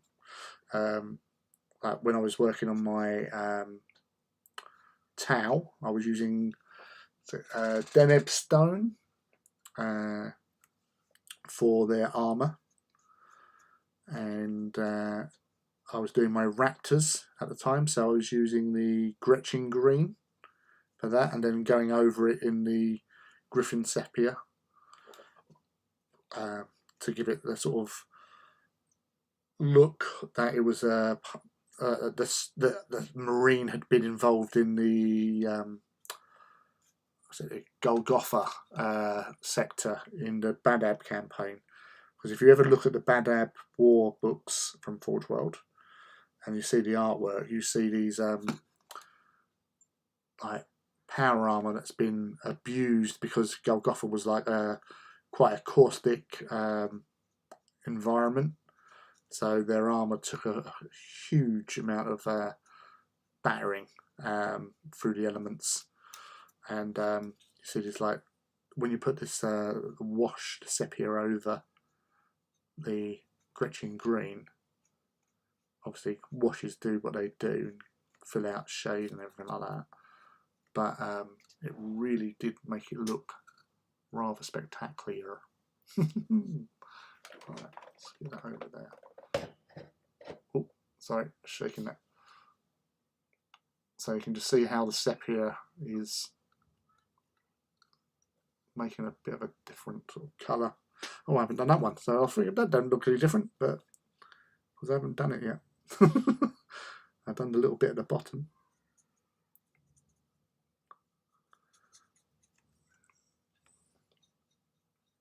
At the moment I'm hearing this sort of regular drum beat coming off, because there's a park over there and some kids are bashing on the swings, or not the swings, the slide, sorry. So obviously running up and down the slide as any kid would. So yeah, so you can see that nice sort of warming shade that sepia gives, just takes it away from the Agrax coated lead belcher. Hello, glacial painting.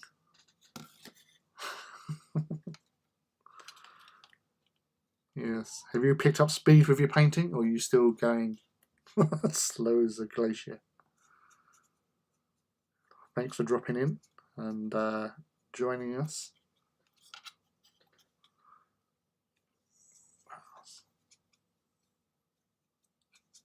So, let me see, I'm just repainting a load of Legio Domitium Titans at present to make them a little bit more cooler, in my own personal opinion. I'm just adding those little details and stuff, which are really quite cool. So yeah, so what are you up to today, Glacial? What are you working on? It's the only way. This is the way. Right.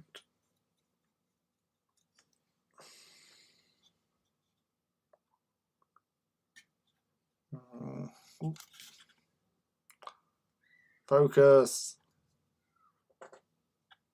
There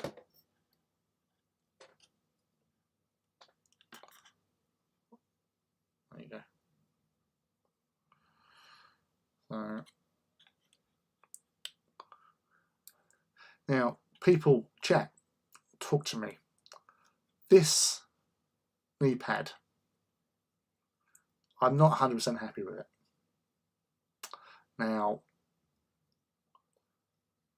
should I sort of go half and half red, because I don't think the red stripe does anything for it, or should I try and quarter it, or do any of you have any sort of other suggestions I could do with making some personal heraldry? Because I'll just go over that with Belcher and just go start again.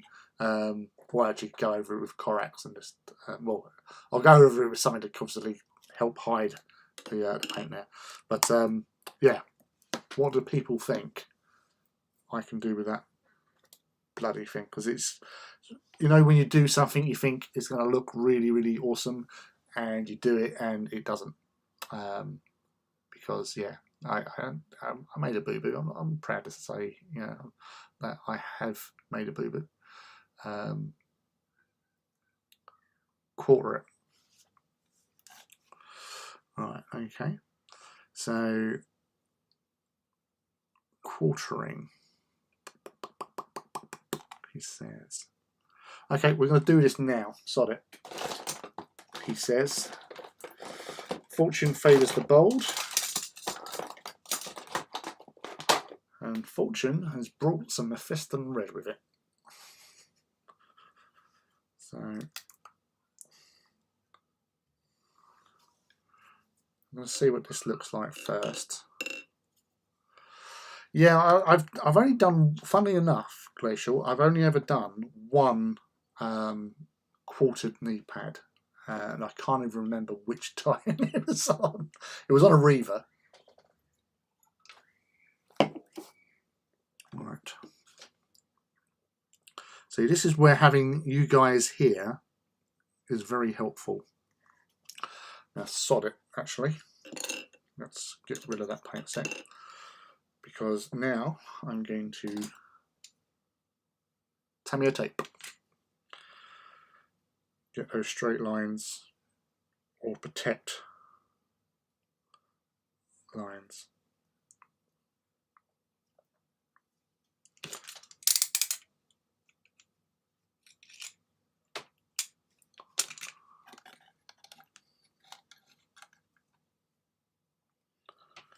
Right, he says.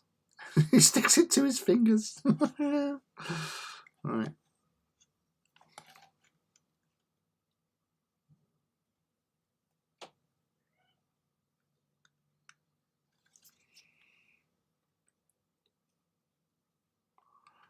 So I don't want it to be too low. Well, so because where there's a little Imperial Eagle there by that axe, so I want to get a little bit of white space between that and the red. So I'll do this side first. Oh my God! So many Reavers everywhere. Hello, Engine Phil, who returned once more.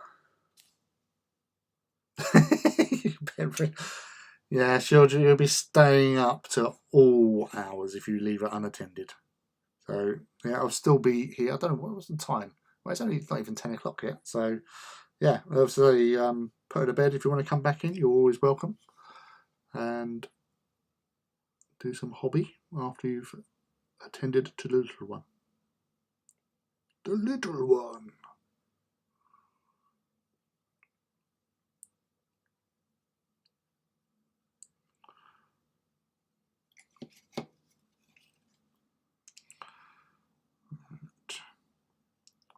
There's a midge. Got the little shit. Alright. I'm not sure how even this is going to be. Hey, Rob Walters. Hello. Now, I know people that turn up and stuff, but Rob, you really need to follow him on like Instagram and Twitter, because on big scale Titans, his scenario are absolutely fan-freaking-tastic. The posing alone, he's got Reaver Titan that's doing this like foot stomp on a tank, or not a tank, but it was a turret emplacement, which is just like totally worth just looking at, just going, oh my god, and you just wanted to stop that thing. I was about to swear some more then.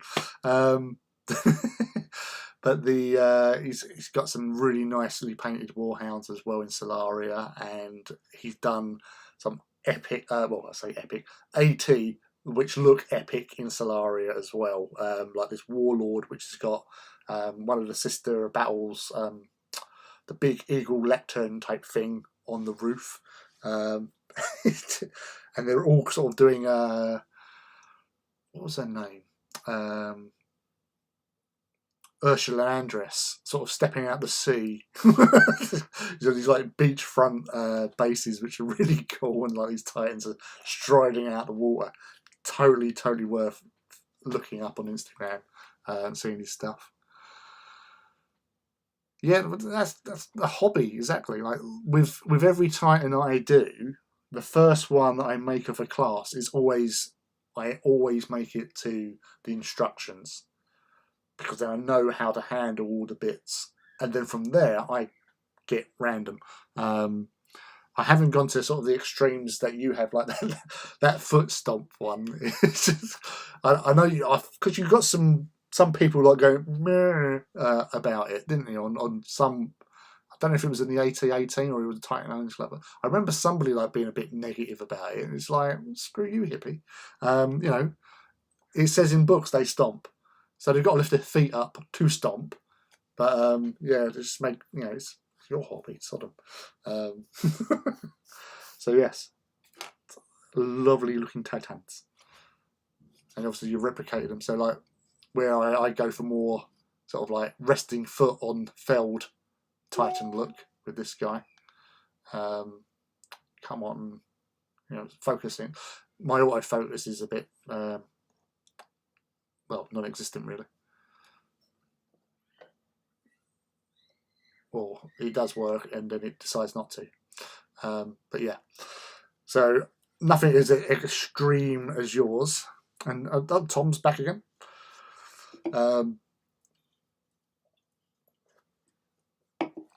But yeah, people, if you're not following him already, follow him, because it's worth it. I always say this to everyone, but that's the whole thing about the hobby community. You get inspiration from other hobbyists at the end of the day, and it really does make such a great. I pulled a decal off.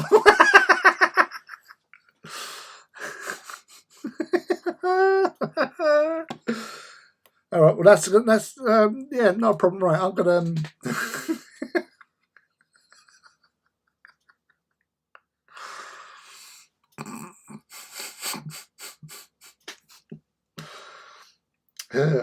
oh dear.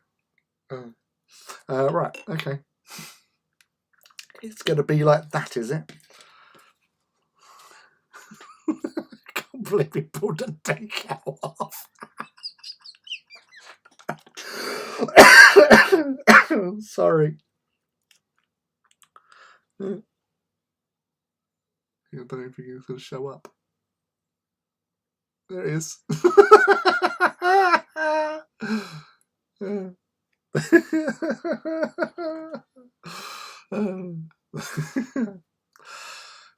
Calm. Right. Well, that makes it a little bit more interesting. Right, sod it. Roughing.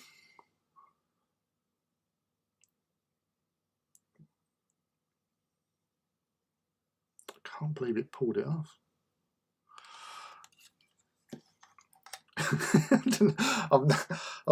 I've now got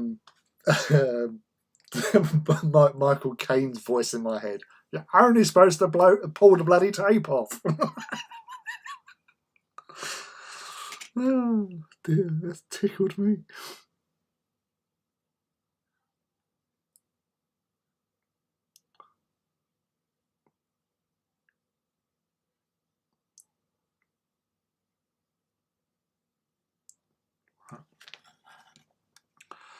So seeing as I've completely stuffed that puppy up, so yeah, so just freehanding that line again. So what I might just do instead of doing quarters, yeah, no, you're varnished. It's like I've waxed it. I've waxed its kneecap. Dear. Right, yeah. So I'm going to. What am I going to do? I'm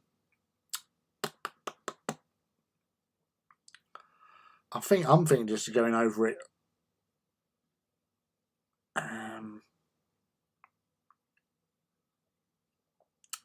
Yeah, because that's going to look different anyway.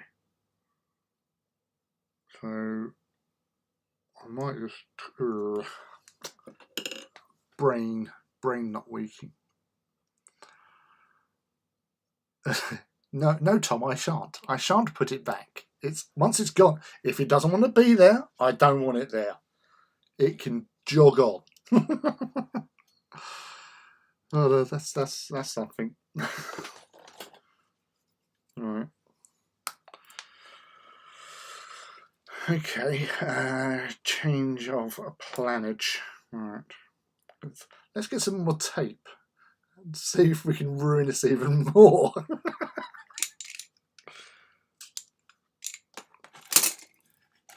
Right.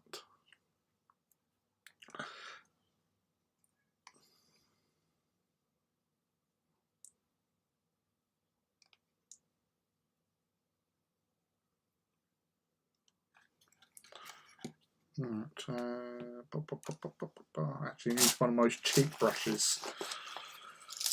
So, Rob, are you doing hobbying tonight, or are you just floating through the airwaves?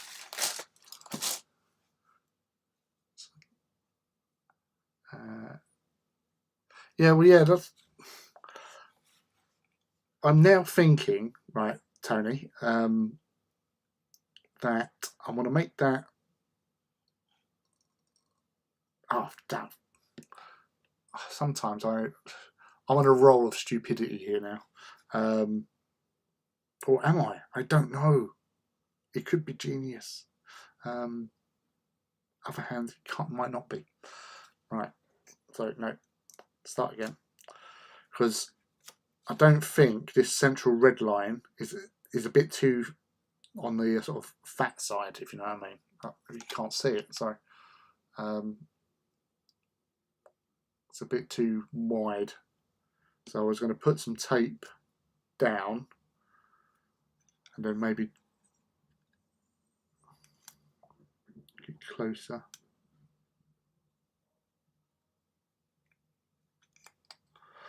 Hopefully I'll take the rest of that decal off.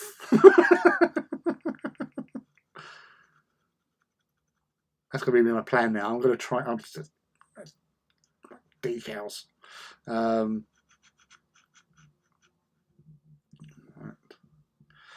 So my new plan, as if trying to sound like I know what I'm doing. In the card painting trade, some of us stick masking tape on our t-shirts and pick up lint to lower the attack level. Things like bike tanks. I think we do. Yeah, we've got cats here. There's a lot of cats. So if you put your like hoodie down for too long, a cat's going to make it its home. And next minute, you've got a very furry hoodie. Right. Sorry if you can't see what I'm doing, but I've got to use my fingers and get them.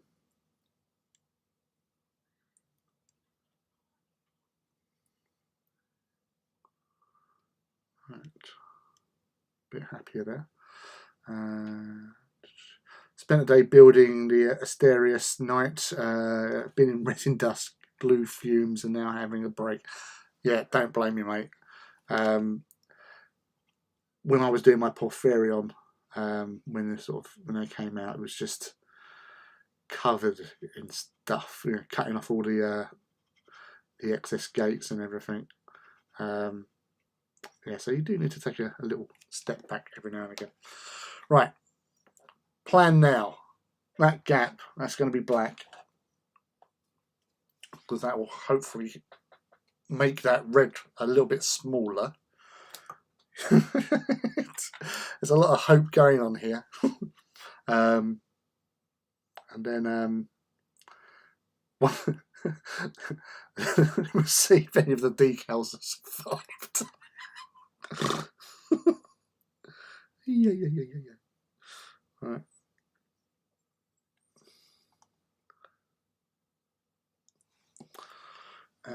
Do you actually know what you're doing? Like, no, I'm actually absolutely winging this at the moment.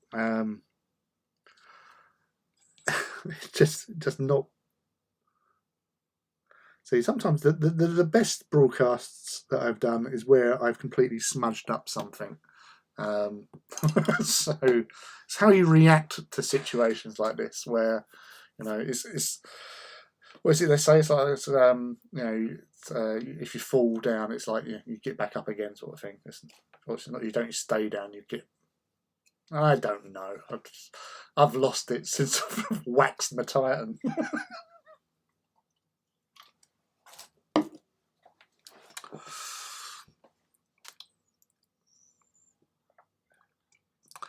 Well, Tom, it needs to come off now anyway, or I'll just paint over it. I don't know. So the good thing about this warm weather is paints dry really quick.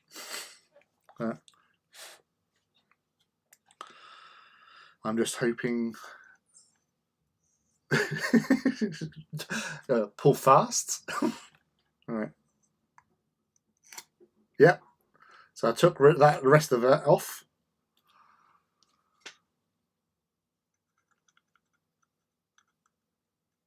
There you go. Shrunk the line a little bit, he says. And then I'll probably blah blah blah blah blah blah. Probably make that line a little bit smaller with the Corax white.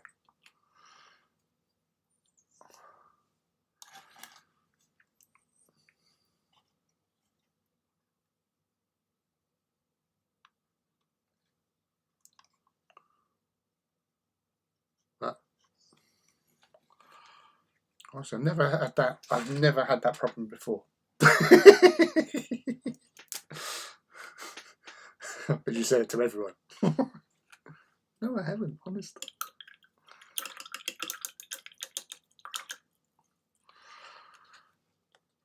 Well, learned something new.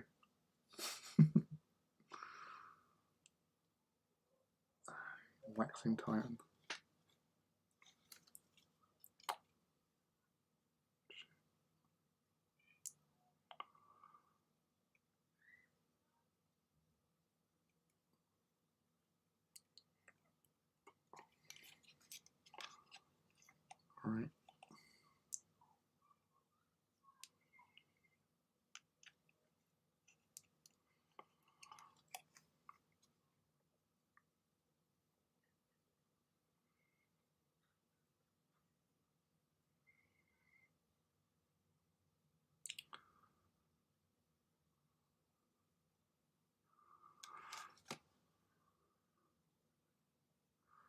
This is the quietest I've been all evening.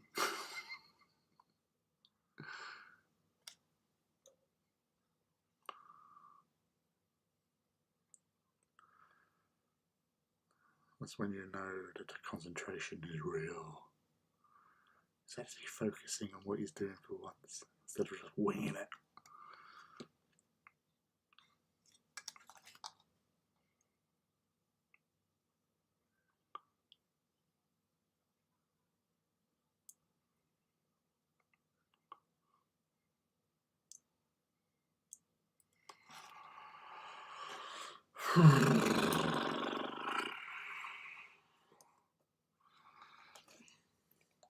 I cannot confirm or deny that, Tom.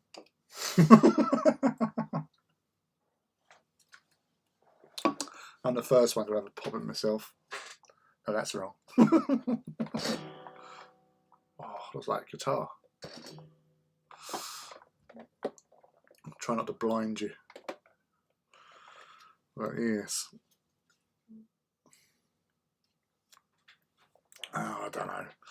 This is not what I planned to be spending like a good sort of like 20 minutes or so trying to deal with a knee plate. But I brought it up. I ruined it. I went left and when I should have gone right. Actually, I've got my tweezers in there.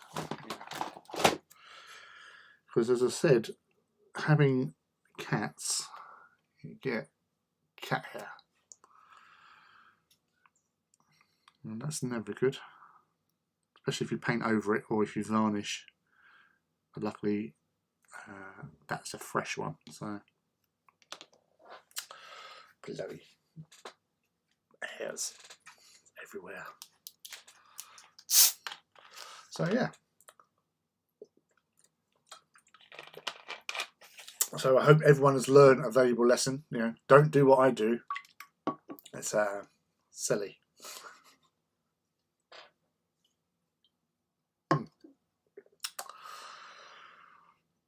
What was I going to do with the other stuff? Oh yeah, I was going to whether or not I was going to start repainting Chonkus 1 because I've got Chonkus there.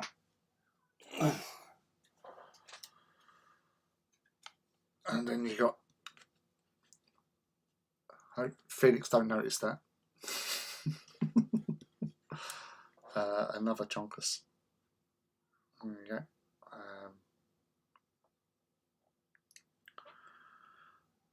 Yeah, so with these, because the coloration is different now, because obviously it's got more of a metallic edge to it.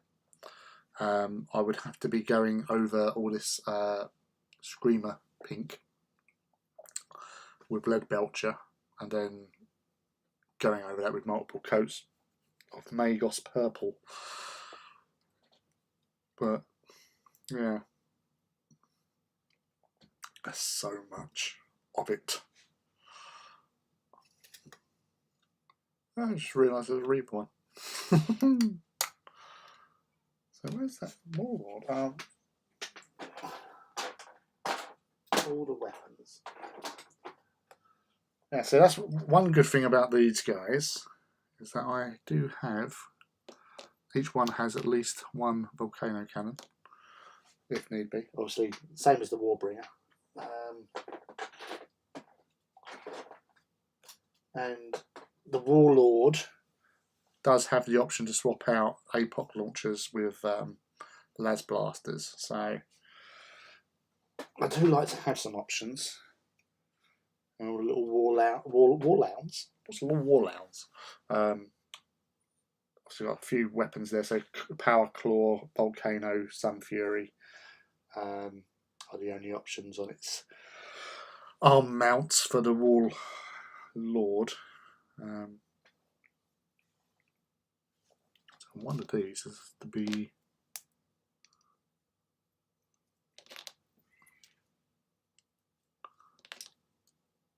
there it is. That's Warbringer's one. No, no, no, no, stick that on there. Keep them safe.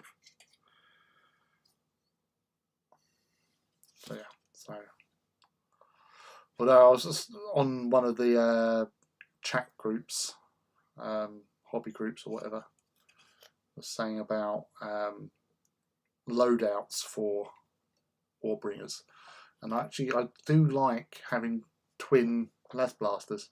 I know not the greatest over range, but obviously Reavers can't have underslung turbo lasers, so they've got to do something, and that's an option in that regard, which is a shame.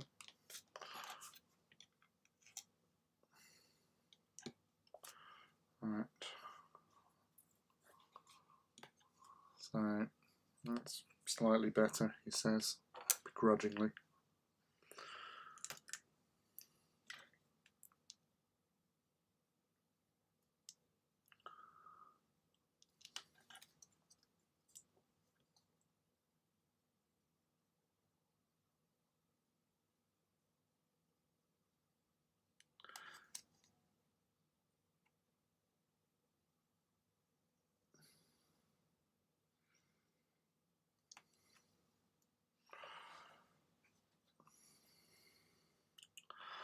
But what the hell am I doing? That should be actually white, shouldn't it? God damn it.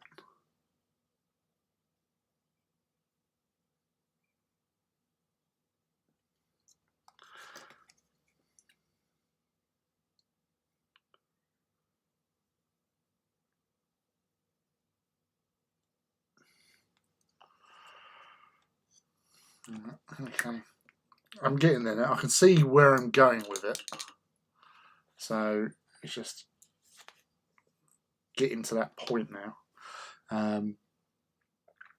So the black border is actually interesting, so that sort of helps in some respect. I've just got to let this little bit there dry before attempting with the Corax white, because there's no point in having a black line there as a border when you've got a red line and white. It should just be red, white on meeting the black. So that's what I'm going to be doing, really. It says, always say, now it's time to do.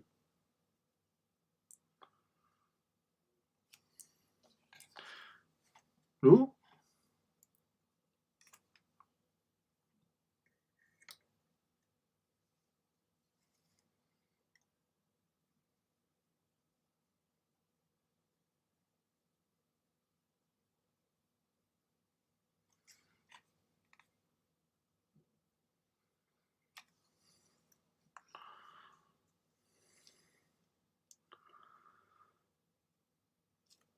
Scratching paint.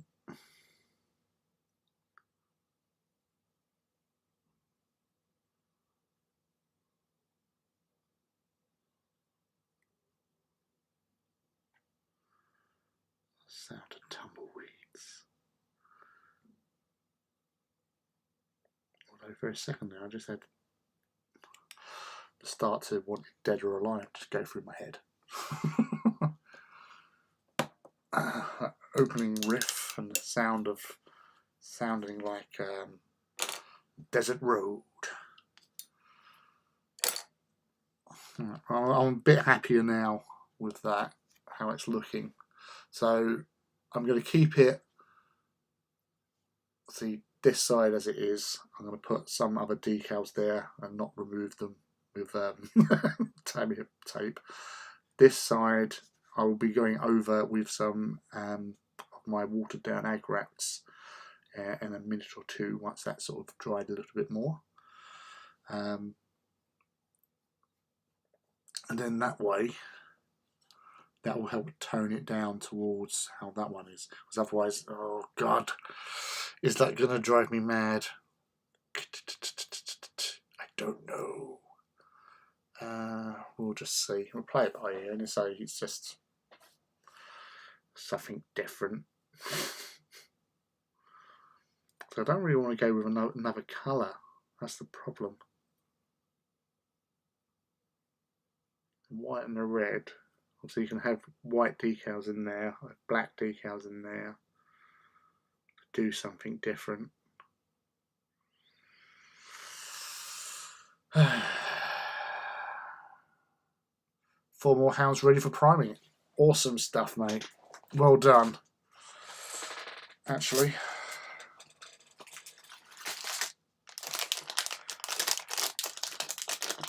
Breaking out the Tang Fastics. That'll help me think.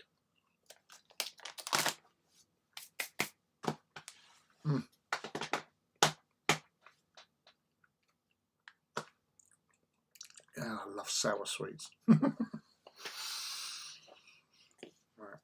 let's give this a go. Right. So any of you Titan heads order any of those Volkites for your Titans? I didn't. I was busy at work at the time when it was released, and the time I was able to look, they'd all gone anyway. So,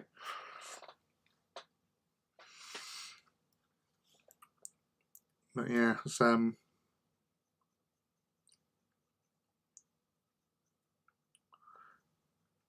yeah.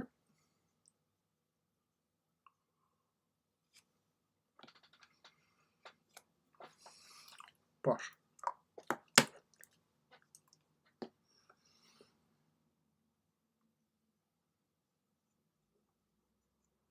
Always make sure it's pulling those edges. Oof. Have that, son.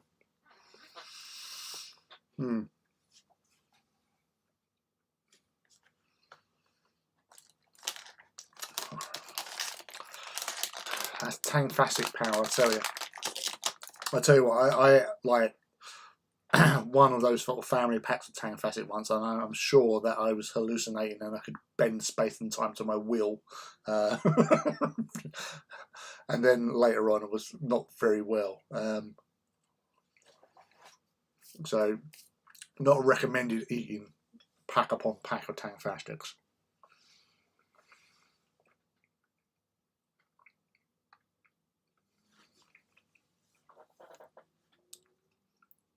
I want some more Plasma Annihilators and Gatlins, so I'll be waiting until that's back in stock.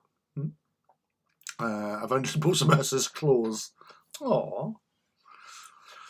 Yeah, they're actually really nice kits. I did try contemplating about magnetizing them so I can do the shock lance or the Mercer's Claw, but yeah, it's just, I don't have any magnets that small, and I just thought it was a bit of a pain in the arse, to be honest with you. In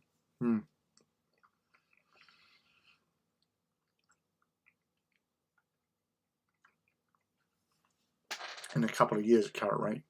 Well, you know, global pandemic and all that sort of jazz. You know, it always comes along and really bites us in the arse, really. But, you know, hopefully when things sort of start to turn around and you can get hold of the sort of the resin crack and the plastic crack, for that matter, be able to get them out and supplement your Legio. Obviously, especially with Astra Man, you want to have those Gatling blasters, don't you? And to be honest, I've come up against a warlord with Gatlins on the roof and Gatlins underslung. Oh my goodness. It basically just made a warhound in one turn, red mist. It just gone. proper bird weapon system. Especially with you guys, if you're that would cost you an arm or a leg, though. Really, upgrading. You've got 30 points for a Gatling blaster, isn't it? It's 5 points per dice. So for a Gatling blaster being 6 dice, that's 30 points there. And the 7 dice for, is it, or is it just strength that's different on the big boy. Yeah, no, the Dakar Lord. Oh, because normally you're on a table that's only 4x4, so you can get one of those warlords up close and personal within deadly range, within at least 2 turns, if he hasn't been killed. But yeah, it just literally just if you focus fire, I reckon you could probably take out a Reaver with it as well. Though it would be hard going. Thinking about it, no, Warhound definitely just chews them up, no problem.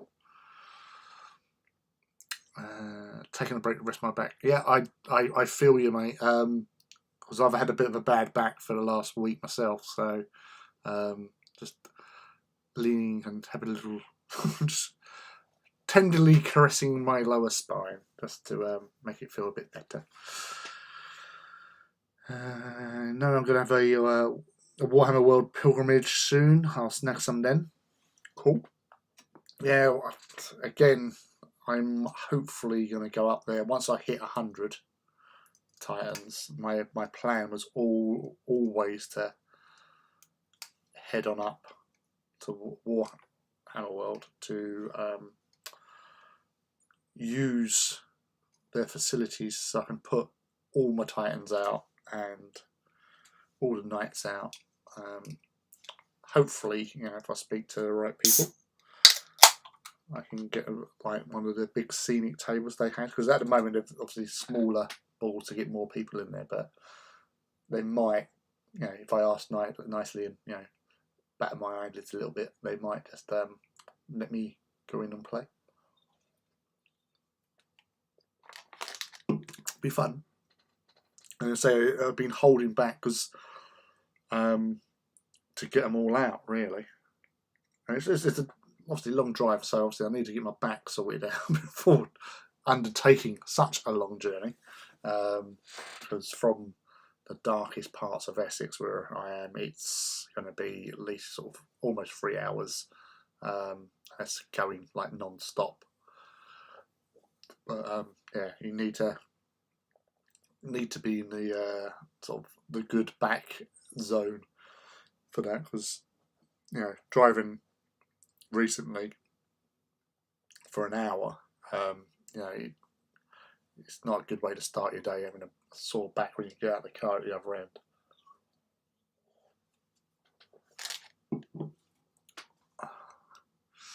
Dakar Lord is like the Orc's wet dream. But they will still say there's not enough Dakar. Even if you did go max to the DAC, with Gatlins everywhere, or even well, unfortunately they don't have Vulcan Megabolters on Warlords, underslung anyway, which was interesting when I was listening, as I said earlier on, when I was listening to Mechanicum and the Tempestus Warlord, or the Calavero, the Stormlord of the Stormlords, where he was recuperating in his after getting smegged, and he'd been interred into the amniotic tank type thing. He was learning how to become one with a Titan and fight and stuff. And his Warlord had a Vulcan Megabolter, underslung. So that was like, hold on a sec. But yeah, that was obviously before AT returned, because you probably, I don't think in the old AT, I don't think you could have a Vulcan Megabolter. But again, like with the Knights as well, because Knights weren't out then, so Graham was in uncharted territory. Although they said like the Questoris Knights being 9 meters tall, but there was slight, it's like the weapon systems. Like one had a war blade, which I thought, oh, you could, if you did a little, director's cut, and you could have made that particular one, which was Rath Maven's Knight Equus Bellum. then you could give that as a, like make it as a castigator, because it has a Tempest Warblade as its thing. Exactly. See, Tom, Engine Phil said the same thing. Dakka Lord is not enough Dakka for orcs. He's got to have at least 5 times that amount of Dakka. You've got to have Dakka on your Dakka. The Power Fist has a Vulcan Mega Bolt built into it. It does. Where you say you just wish it was in the rules, now with the power, the Ariok Power Claw, as opposed to the Power Fist, I think there is meant to be a difference there. Because with the Ariok Power Claw, the Vulcan Mega Bolter gives you the bonus to hit. Is what makes it +2+ to hit, basically, to your weapon skill.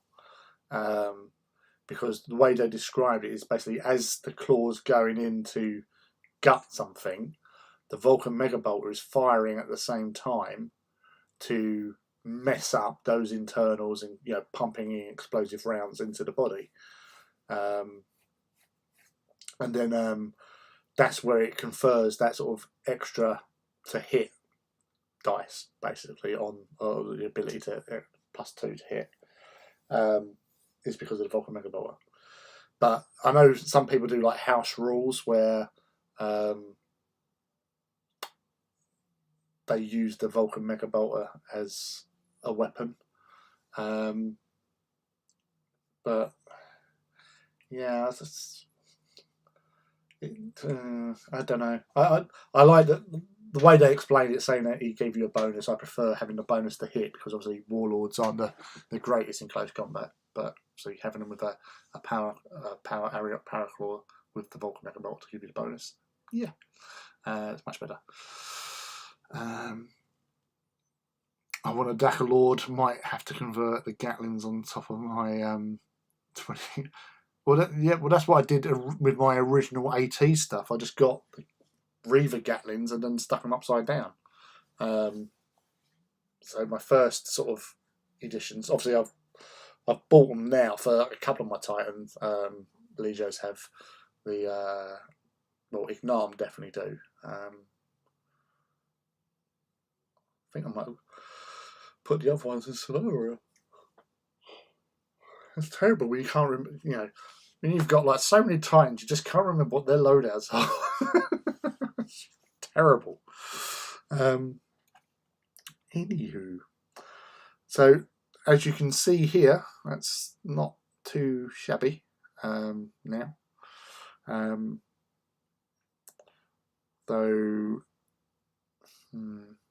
yeah, I'm liking that better now. So I'll obviously get that varnished up at some stage and then put some decals on it.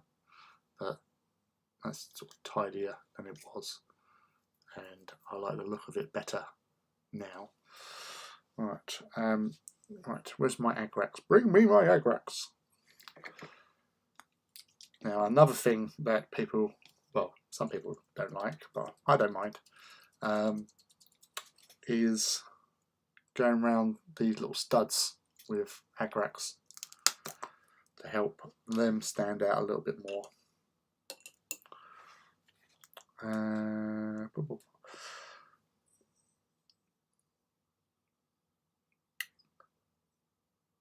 I really don't understand the use of Vulcan Mega Bolters on Warlord. Shield Trippers. Yeah. You obviously up close and well, that's weird though. Size 10, you get a bonus for close shooting.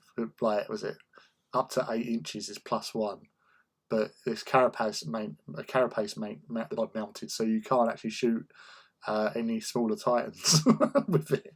Obviously, you can shoot other warlords or war masters. Burn them away. Get those shields down. Yeah, that's a bit different. Maybe they should do actually like because that would be actually pretty cool. Again, like you've got like tracking gyros for warlords, but having something that that you could actually shoot things with carapace up close, so like elevators or something, or decliners.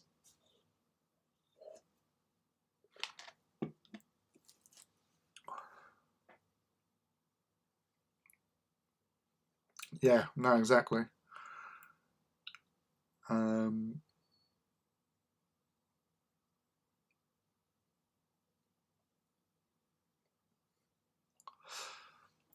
Yeah, no, the 8 inches is obviously to get the +1 bonus on Vulcan Mega Bolters. They go up to, is it 20 or yeah, it's 20 inches for them. And I think Gatling blasters are 24.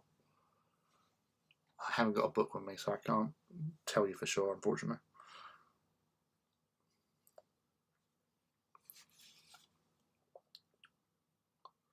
Actually, that might be, no, that's not good.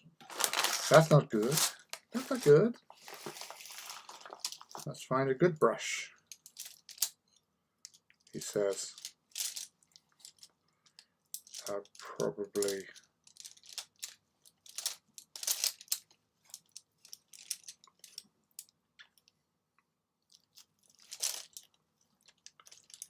brush in here. Yeah, good brush, good brush. Something with a bit of a tip on it.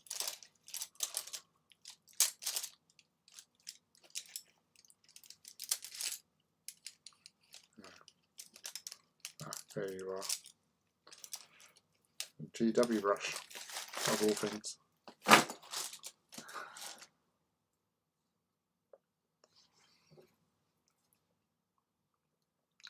Maybe I'll let my ordnance do.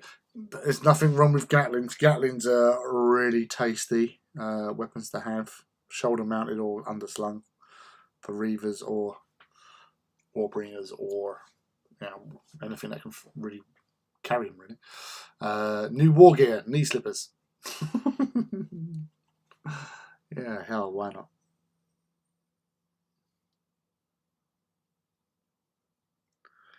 So let's get in that on there and then just scratch it down again.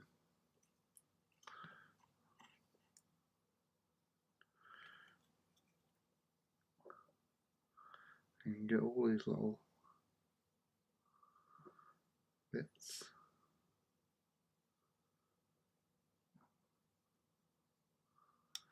Like so. There too. I don't know why I'm getting a West Country accent for all of a sudden. It's quite oh, John's still about. Yeah.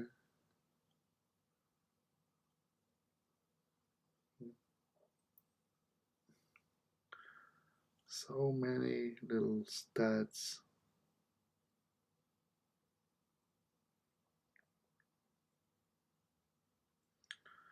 I don't bother with the scratching on the ones on the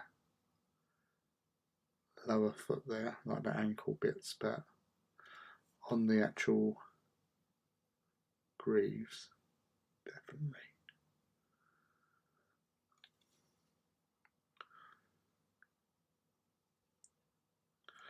Yeah. Oh no, what have I done? Oh no, that's fine.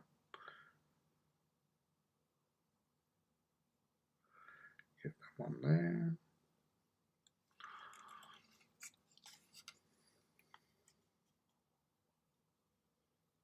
Mm.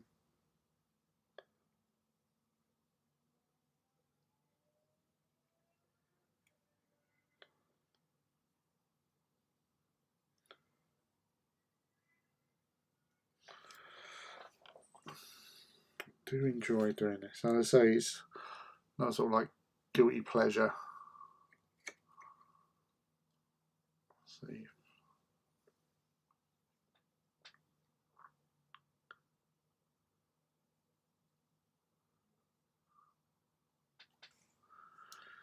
I'm trying just a little bit at a time. Get that in there.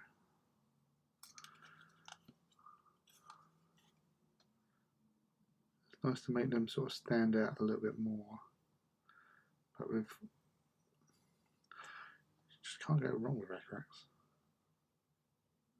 That's why I use Agrax so much more now than I do with like Nuln Oil. So sort of, I like that dirtiness that Agrax gives you. And it makes your Titans look lived in.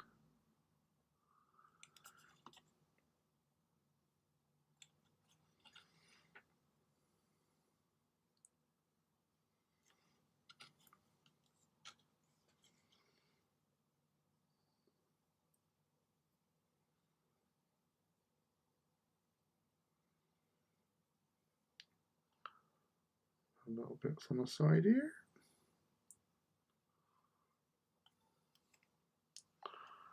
There you go.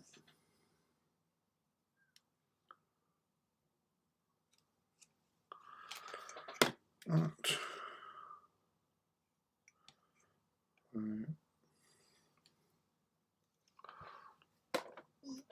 Sorry, I just want to check something.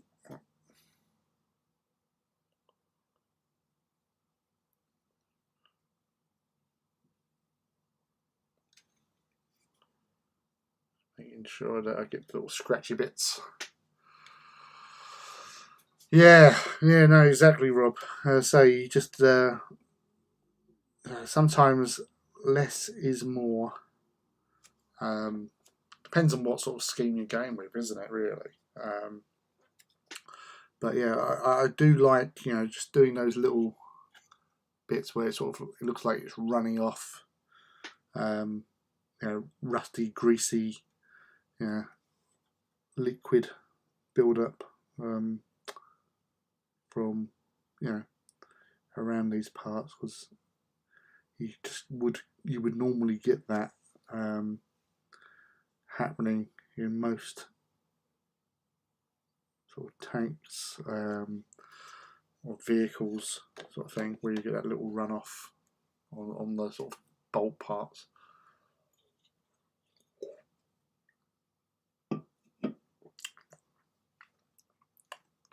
21,000 views. Not bad. What was that on Instagram?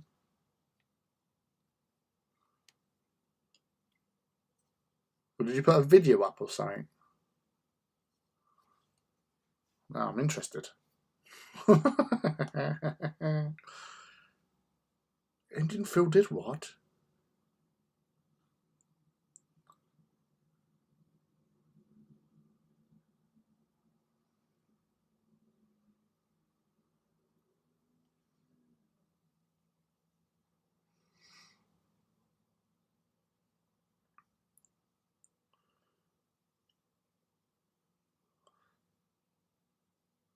So yeah,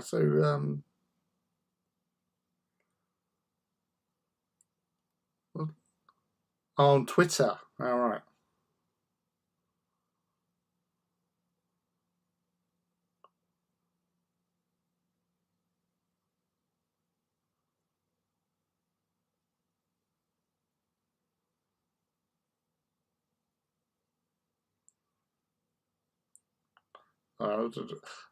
Sorry, I've just been distracted by some of the notifications that had come through, saying that when Lee posted up his things, someone else has jumped in there and posted up models. Who've just getting back into Warhammer after taking a break of a couple of years. So that's always good. Like a Skaven thingy, looks like a Skaven throwy thing. So let's do this before I forget.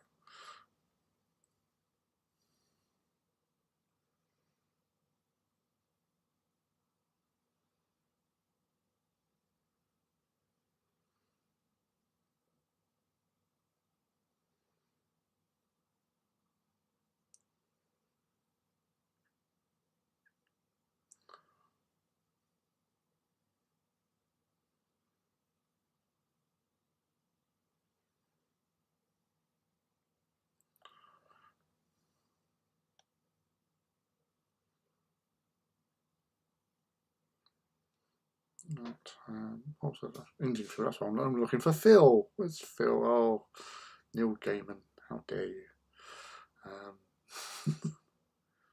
Indian Phil.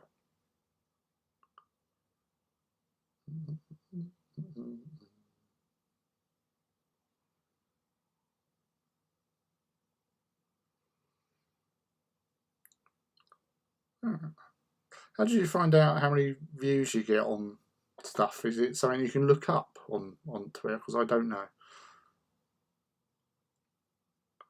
That's the thing. It's like, you know, percentage wise, that's just wrong. You should that should be getting lots of likes because that is really, really cool.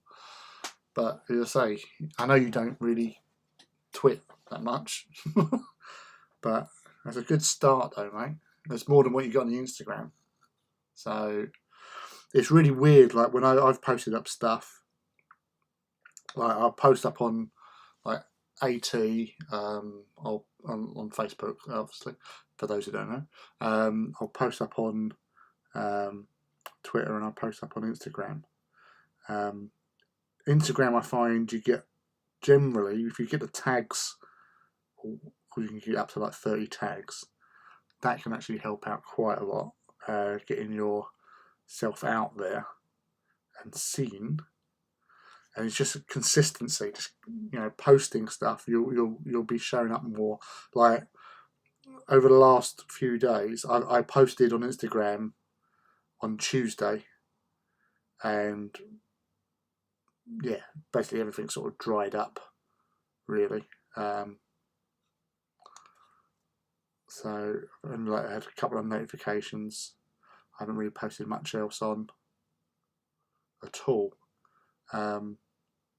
But say like my War Masters recently have been doing quite well, which I'm really happy with.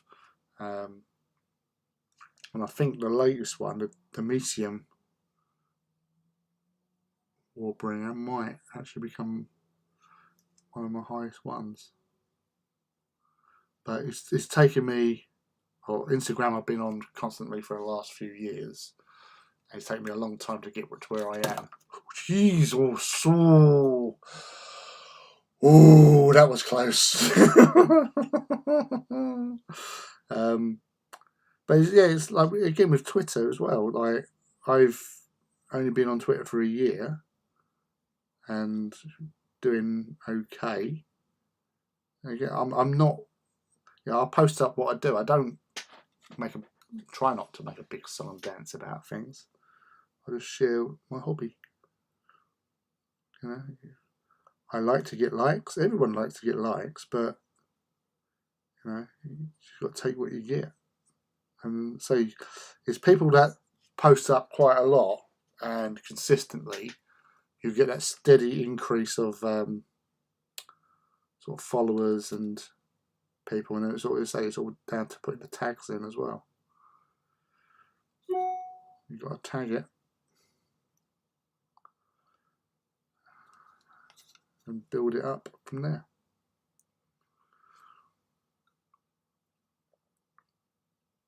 Yeah, it's how you come across your online persona.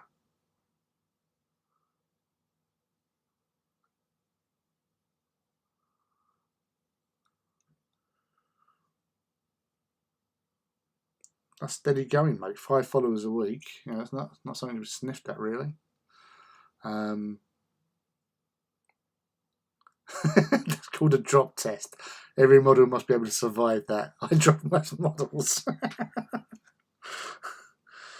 Yeah, it's that moment of like, no, not that I dropped the model, that I almost knocked the Agrax over. That's yeah. The last paint I actually knocked over was about week and a half, 2 weeks ago, and that was it was the Contrast Black Templar. Battered it over, and it's like no, and it went over the base of my last War Master actually, but I reacted quickly obviously you had the initial shock horror, but I literally just threw water over it, then just got up and rinsed it under the tap. So it was all gone. So it was fine. It was safe. Everything was cool. Nothing to worry about. But it was that, you know, see, I'd made a right old mess of my work area, which was tidied up pretty sharp, smart. Yeah, as you may have noticed from this evening with my Reavers, all of them have fixed arm on the right. I have now stopped bothering with doing double like magnets on one arm. I always keep on all my Titan Reavers now. One arm will be a permanent fixture with the support arms for the weapon, and then if I want to put close combat weapons, then I can do the whole magnetizing, whatever, you know. So it's all good in the hood. Although I have to say, where is it? Come here. Where'd that be? Okay. Keep on doing that. Keep on losing bloody. Whoop. Turbo laser. Hold on. There it is.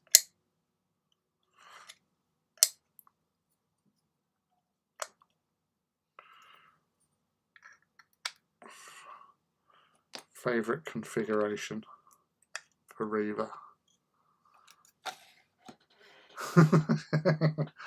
The I'm gonna toast you for breakfast format configuration.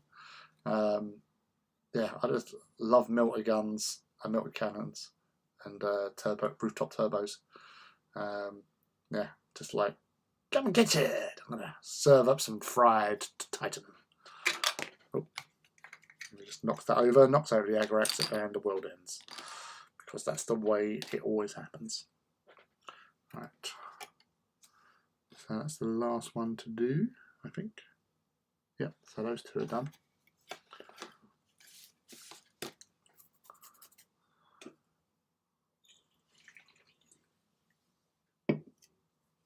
I need to work on tags. I always forget to add them on Instagram, and I just started on Twitter.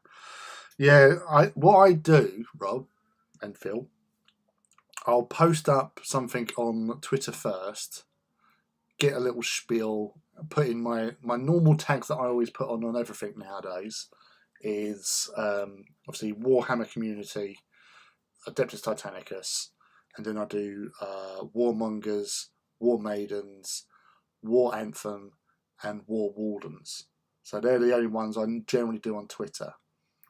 And then I'll copy and paste that onto my Instagram, and then just fill out like, you know, Horus Heresy, what type of Titans are featured, Age of Darkness, if it's in a particular book like Crucible of Retribution or something like that.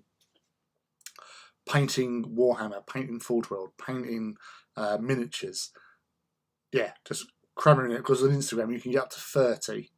So you could always, again, type them all out, copy and paste them somewhere, so you can always return, copy and paste, and bang them on again when you do your next post, sort of thing. Because I keep forgetting what ones to write out. But yeah, so just being consistent, and, you know, regular posts and stuff like that, because it keeps people's interest and stuff. But yeah, so just, and obviously both of you guys and most of the people on here that I've seen your work, you know, you all do good, great, enjoyable, you know, work. So people get inspired from that, and that's what gets you followers. You know, if people see something they like, you go, oh, I like that. Have a look through your profile. Oh, they've got some other stuff. Follow. So yeah, just keep on posting whatever and whenever, and you know, say it all does come. Now, this is something I did notice on 2 occasions with Twitter in particular.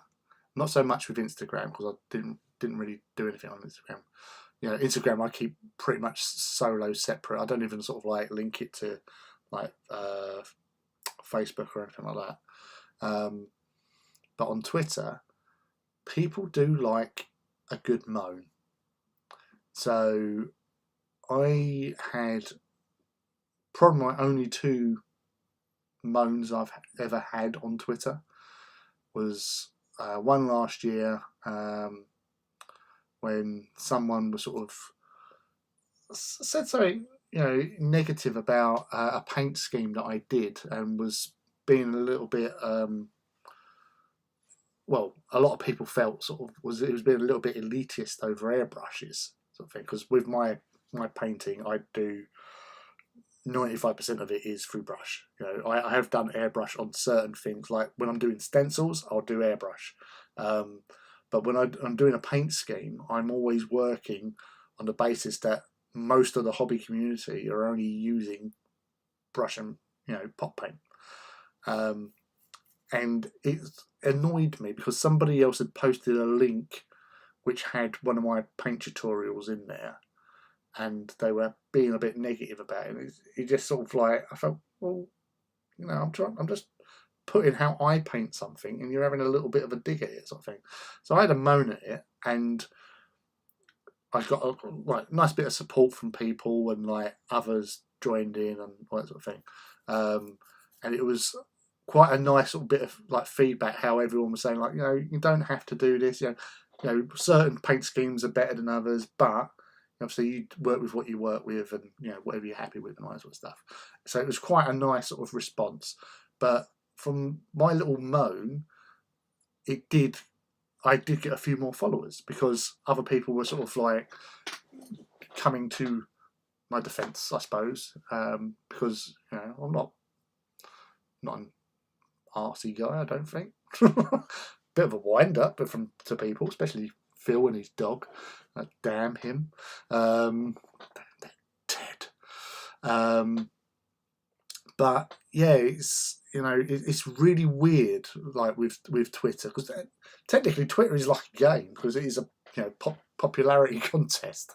If you're doing really good at Twitter, you've got lots of followers.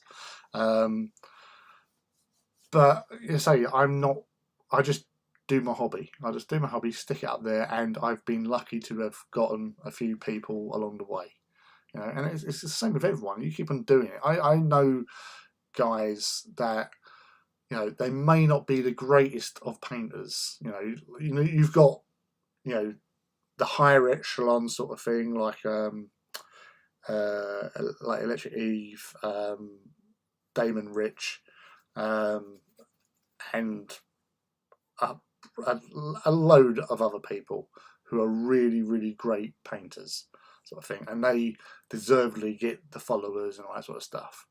But I know people that aren't the greatest of painters in comparison, but because of their attitude, their regular posting, and they're just showing their love for their hobby, and that actually helps out a lot as well, because you see that and you think, oh, that's it's really positive in a way, and it makes you makes you smile a little bit in some respects, because they're doing what they enjoy, and you can take from that, and it's a positive thing. So so don't worry about things like that, Phil and Rob.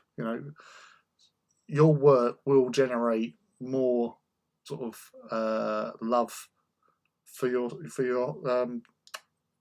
Twitter and Instagram, no problem. So just, as I said, just keep on doing it and add those tags, especially on Instagram. Add those tags. Just tag away. You've only got 30, but still, just whack it in there, and things will happen. I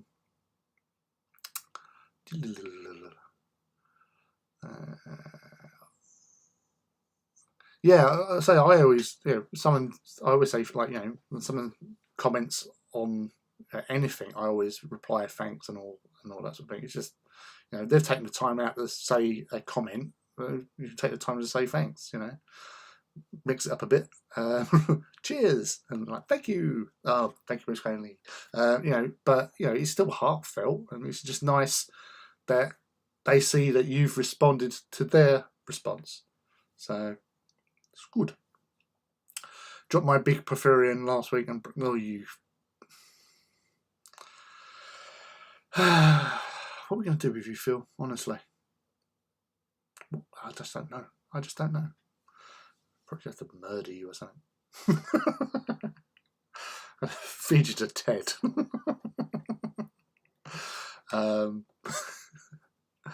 No, I'm not going to murder you, because I'm not.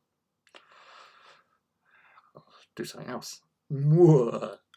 Right, Lee's famous Melty Boy Reaver build. Yes, I do love a melter. Good idea. I have 1,307 followers on Instagram, and that's going okay without too much. Again, your work that you've done draws people in as well. So it's a multiple of things, but it's a consistent posting, always helpful. Being friendly and positive as well is not a bad thing. So you just keep on plugging away. I don't even know. I honestly don't even know how many followers I have at the moment on either of them. So, as I said, I just post. Twitter is Trump's media outlet of choice. Enough said. Yeah, I know. I see a lot of people recently saying like, "Oh yeah, Twitter is really toxic and all that." But I was talking to Phil the other night when we was having a hobby chat, and I don't see these sort of things because I don't I avoid going down those rabbit holes. I might see something come up, and as I said, I saw something come up the other day, and I thought, well, that's a bit off. But then as I looked at it, I thought, do I really want to get involved in that? And it's not going to end. It's going to be messy. What's the point? And so I just walked away. And because I do that, I suppose I don't get shown more of that sort of content, because that's what the algorithms are doing, isn't it? Trying to see what you click on and follow, and then you're going to start seeing more of it, because that's what they like. Airbrush, although I use it sometimes, is often too perfect in my eyes. Yeah, well, I like them. I like them dirty. So having like the brush strokes, actually, in some cases, which I discovered with the old foundation paint, it was like Mechanicus Battle Grey or whatever it was, and I painted up a shadow sword. I was doing like an Imperial Guard tank regiment type thing, and I was painting it, and what I was doing was like a wide flat brush, dry brushing, and I would call it like wet to dry brush, because I'd put a bit of paint onto the brush, get off the excess on the lid, maybe just like go squeak like that on a bit of tissue, and then just brush, and keep going until all the paint had gone off of there. And I'd do it in one direction, and you get that streakiness. And so when I had like put some wash over it and stuff, the streaks sort of added to the weathering. So it's like, it was like water runnels that you get obviously like when things are in the rain all the time. You get that dirtiness or the streaks of the rain. And I thought, well, that's actually pretty cool. That looks pretty awesome. And obviously I've kept with doing that every now and again with certain things. Not so much with the Titans and these guys, but I paint them dirty because they're in the middle of like the Horus Heresy, where everything is getting blown up, and there's you can't spend time taking it down to a car wash, so it's going to have to be a little bit rough. Engine Phil, hey, what? Well, look, I said I was going to murder you. All right, I didn't mean it. Hey, Artist Empire, all right, there, buddy. Painting minis, what's that? You will paint models. By Jingo, you will paint models. I demand models to be painted.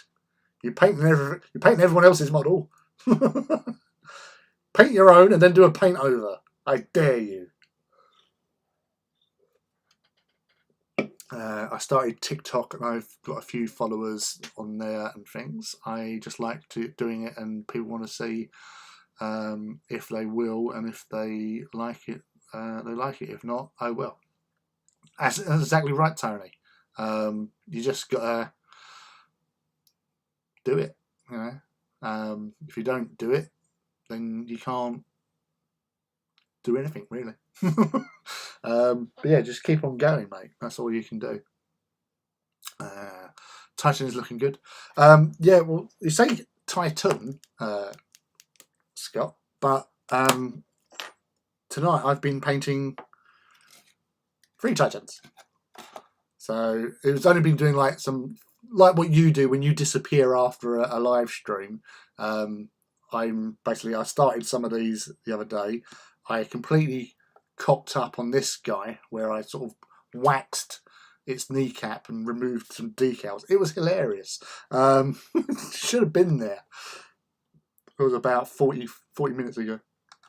But yeah, I was just doing where I've been changing the colours from this kind of purple, which is actually Screamer Pink with some wash over it, to this more metallic-y purple, which is Lead Belcher base and then some contrast paints. So because they're quite translucent, it allows the metal to come through.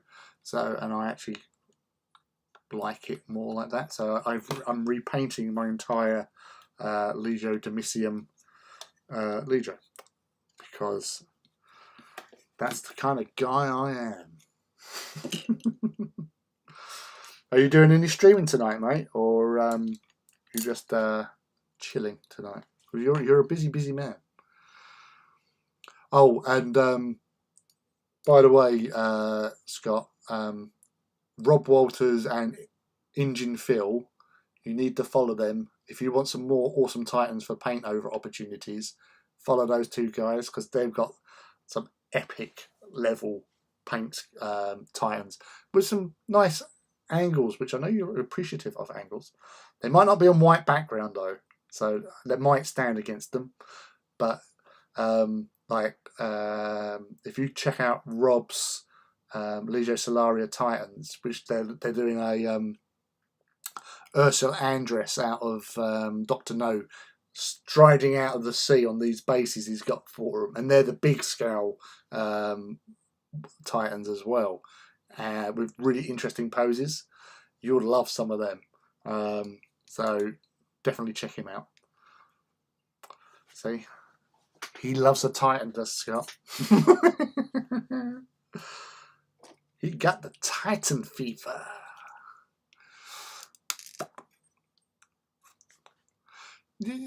That's it, Rob. You just say, I don't do it for followers. I just say, I'll just put the stuff out there and people seem to like it and are inspired, which, you know, it doesn't cost me anything. You know, I know, like, you get all these.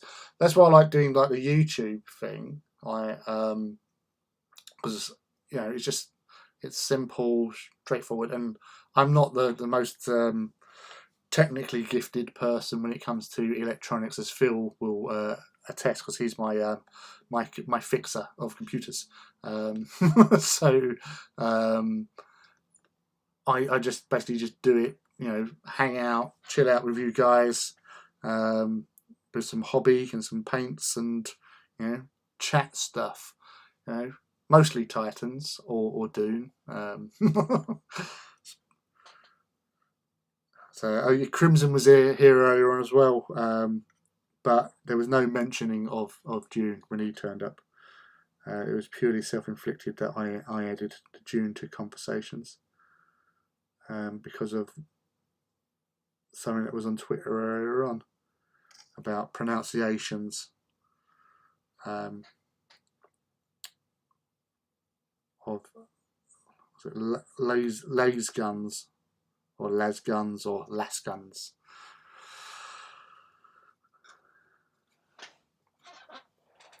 Yeah, Rob, right, and Phil on Wednesdays, Artist Empire does a live stream, which is 7 PM British summertime on his YouTube channel, which is cunningly called Artist Empire. But he has some roguish, devilish Titan aficionado who joins him on these streams, who normally just is either eating or drinking or chatting about Dune. But yeah, it normally goes on for an hour and a half or so. It depends if I'm role playing that night. But he does some really epic work. If you're looking through his Insta and you're looking through his Twitter, the paint overs he does, and I think you've probably seen some of the pictures that he's done of my stuff in the past on like AT or whatever.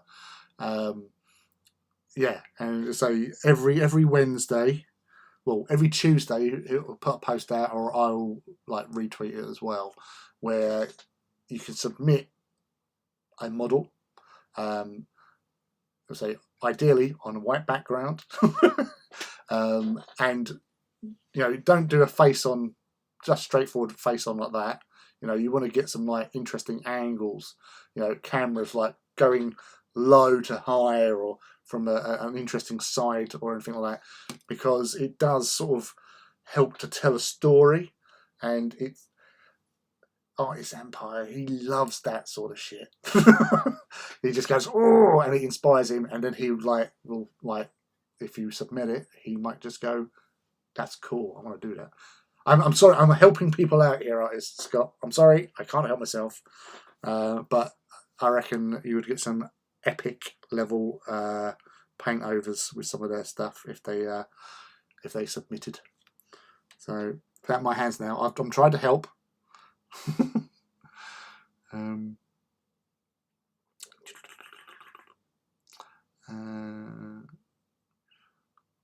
No streaming for me, maybe tomorrow. I want to do twice a week. We'll follow for Titans. I need more Titan mini ones, so though can't afford the big ones though. Yeah, I would say they are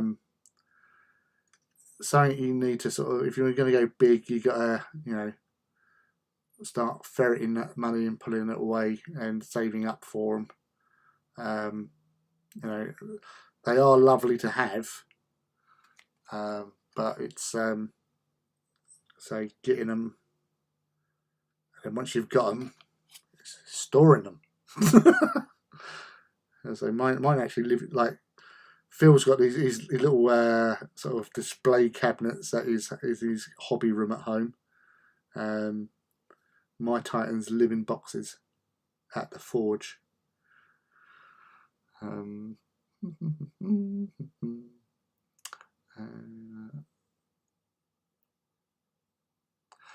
Yeah, that tree, the broken down, sort of rusted warlord with a tree growing out of it. That was Rob's. That was just such a fun looking model.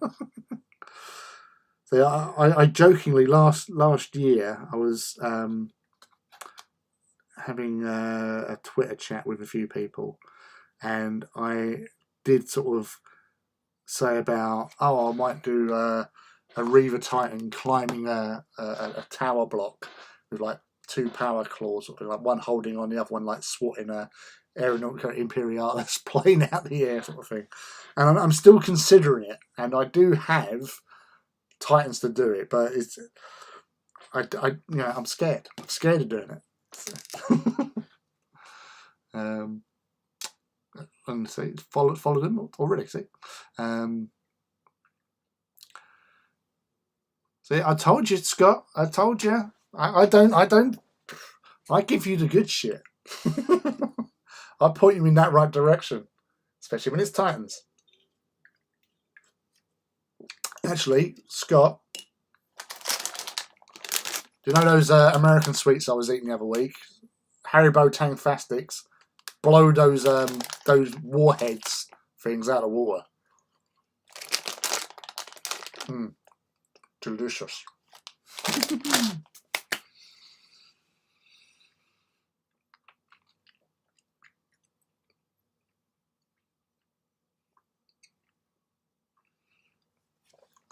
See, helping and making friends. It's what all the hobby is about. And so he's getting those titans out and everything. You must, yes. So, just enjoy these sweets so much.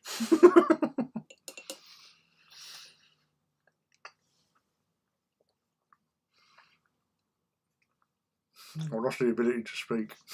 My jaws are hurting.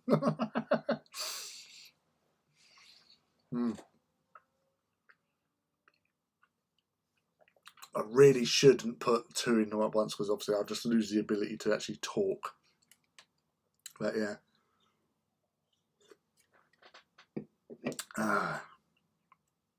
See, that's the thing. That's the thing, though. It's like you could be painting, doing a paint over some epic model, and all we're going to hear is like as you're munching away. Obviously, we could do a special ASMR edition of whatever we call the Wednesday paint over get together jamboree thing. Oh dear. Just jump, jump, jump, jump, jump. God bless you, shall I? Get you in there.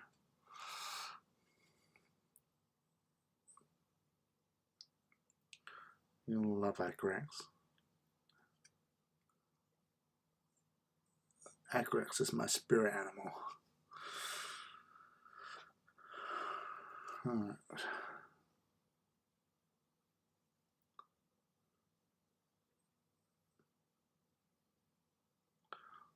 I think that's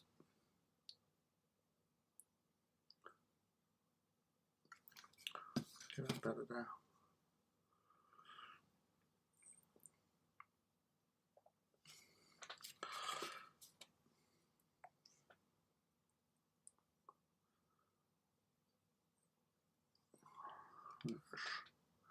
Nice, nice, nice, nice, nice, nice. I'll see a few bits of a touch up there with the iron breaker as well. Right.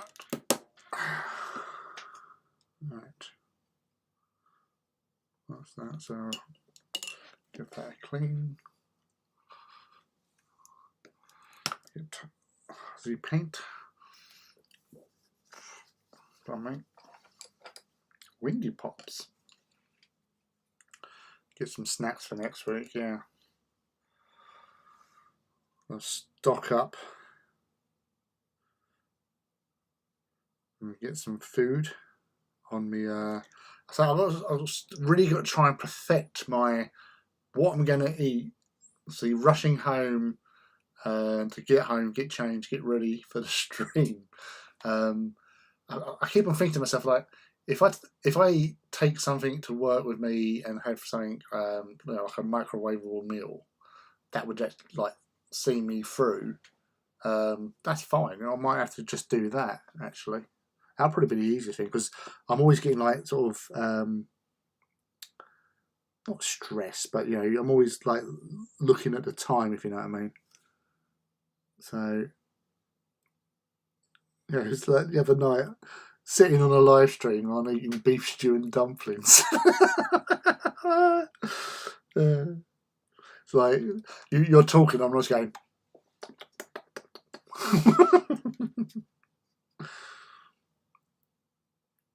Oh dear, I do enjoy our streams. It's such fun.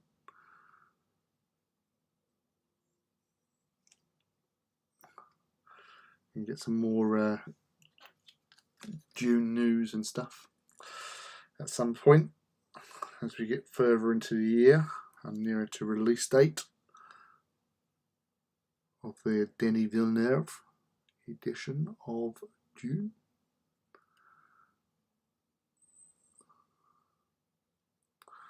As I thought, I'm gonna Ooh, damn it. Damn it, damn it, damn it. Oh, I'll fix that somehow. I'll put some Agrax into that, that's fine. So that's the thing, is as I've said before, it's, you know, if you make a mistake, sometimes it doesn't really matter.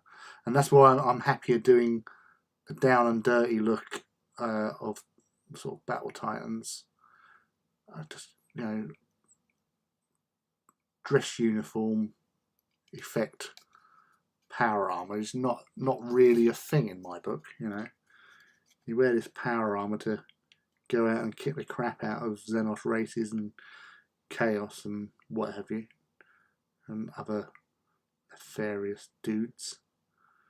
It's not going to be bloody pristine and clean, in my opinion.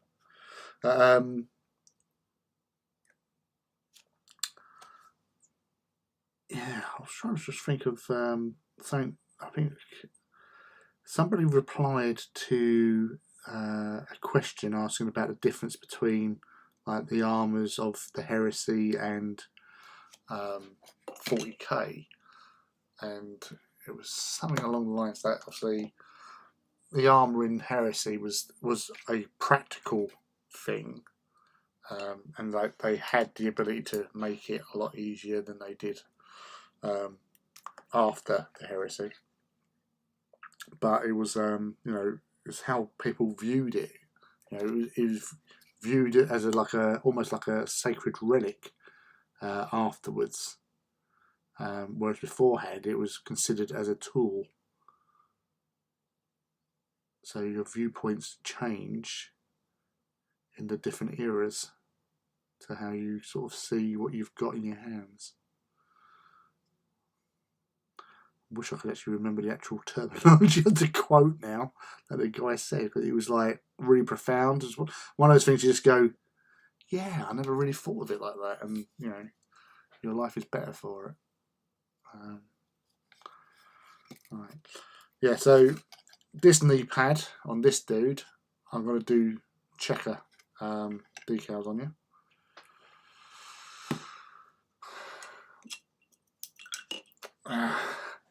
Yeah, but I know it's a bit rushed, but you know, that's how we roll, Scott. You know, we are the sort of you know, we keep things on the lowdown. We keep it real. We're the ultimate reality. You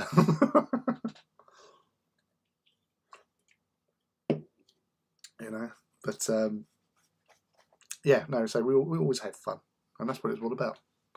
As is all hobby. If you're gaming or just collecting or kicking ass for your God Emperor. Some weapons on you.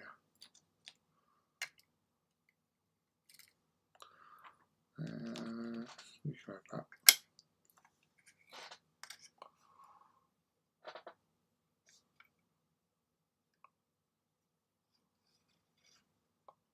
So if you can, come back here. And the old gradient with the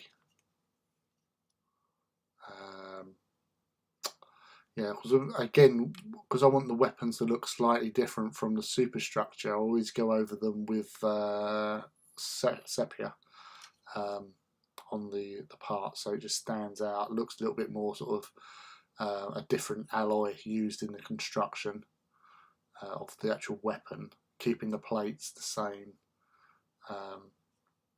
as the rest. But it just gives you a little bit, that little tonal shift, which actually just adds to it, how it looks. So again, like with the big guy,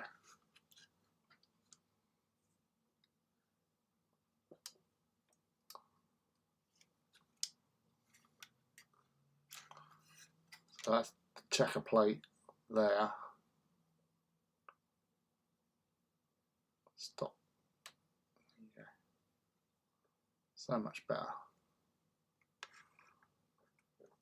I might try and get some little decals to put onto the gun shields.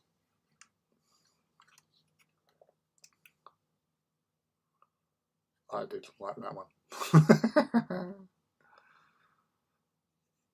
But yeah, double gun on that one. Mr. Angry Face. And using obviously a pen, Legio Domestium, Unbroken Lords.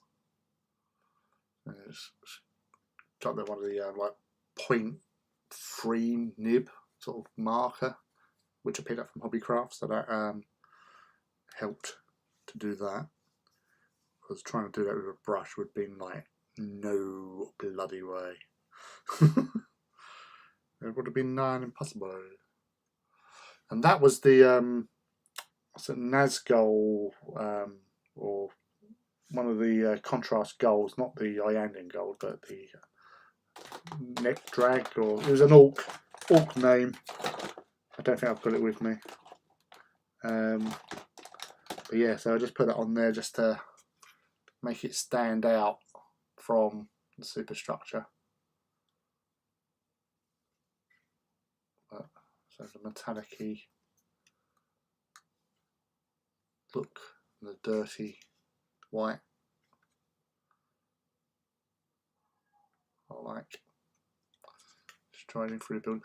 Yeah, as you can see there, because where I'd put the angle in to make it look like it's striding and stuff, but that bloody inner thigh support strut couldn't put the thing in, so he's had his knackers shot off. So just got that in there.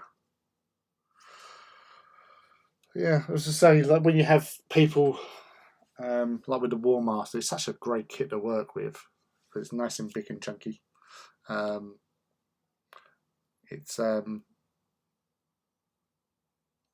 of those things where you get, I always say, it's such satisfaction from building it. It just leaves you like really impressed with what you've done. So it's totally worth the kit. The build and all that. It takes a lot longer to build one of them than anything else, but it's so worth it at the end. Hello, G Stealer.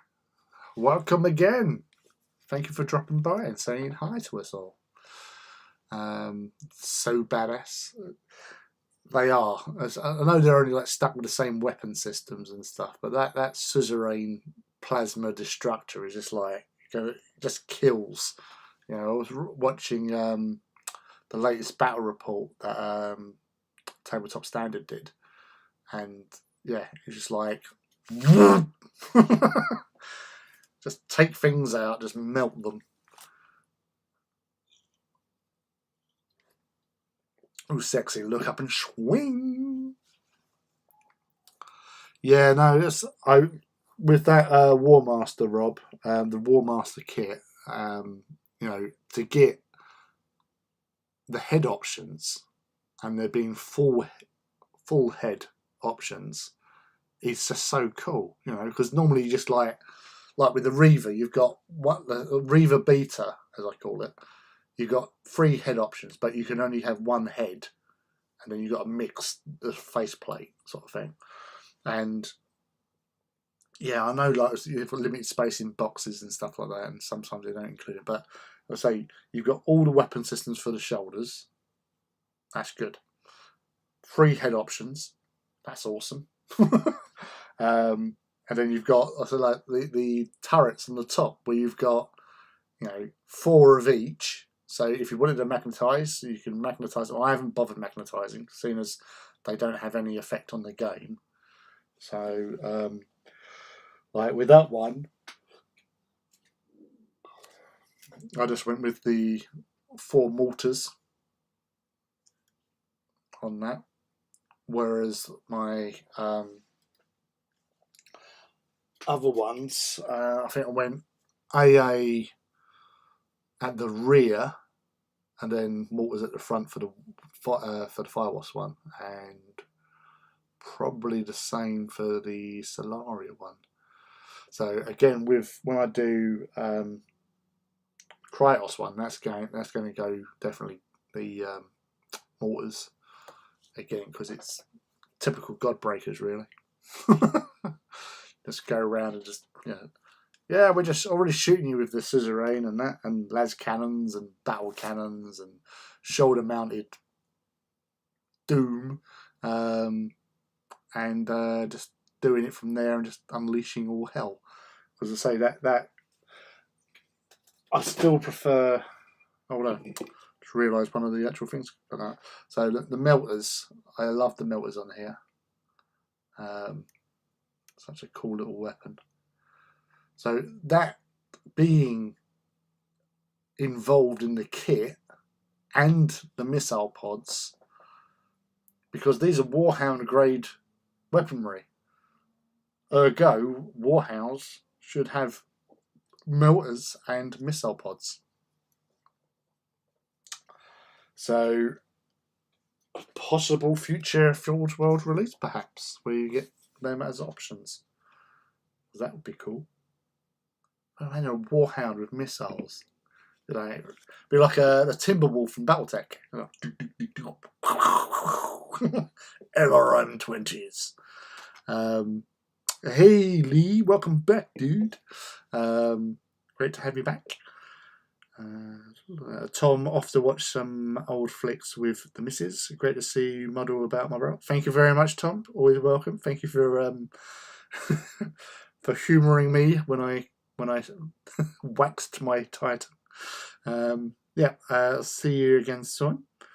It was nice to see Chris finally get mileage out of the Penumbral Reaper. Yeah, Fisto. Good old Fisto. So it's nice when that sort of stuff happens. Here's a question for Lee in the chat from Felix. What would the next Titan release to be? Imperator, new lighter Titan?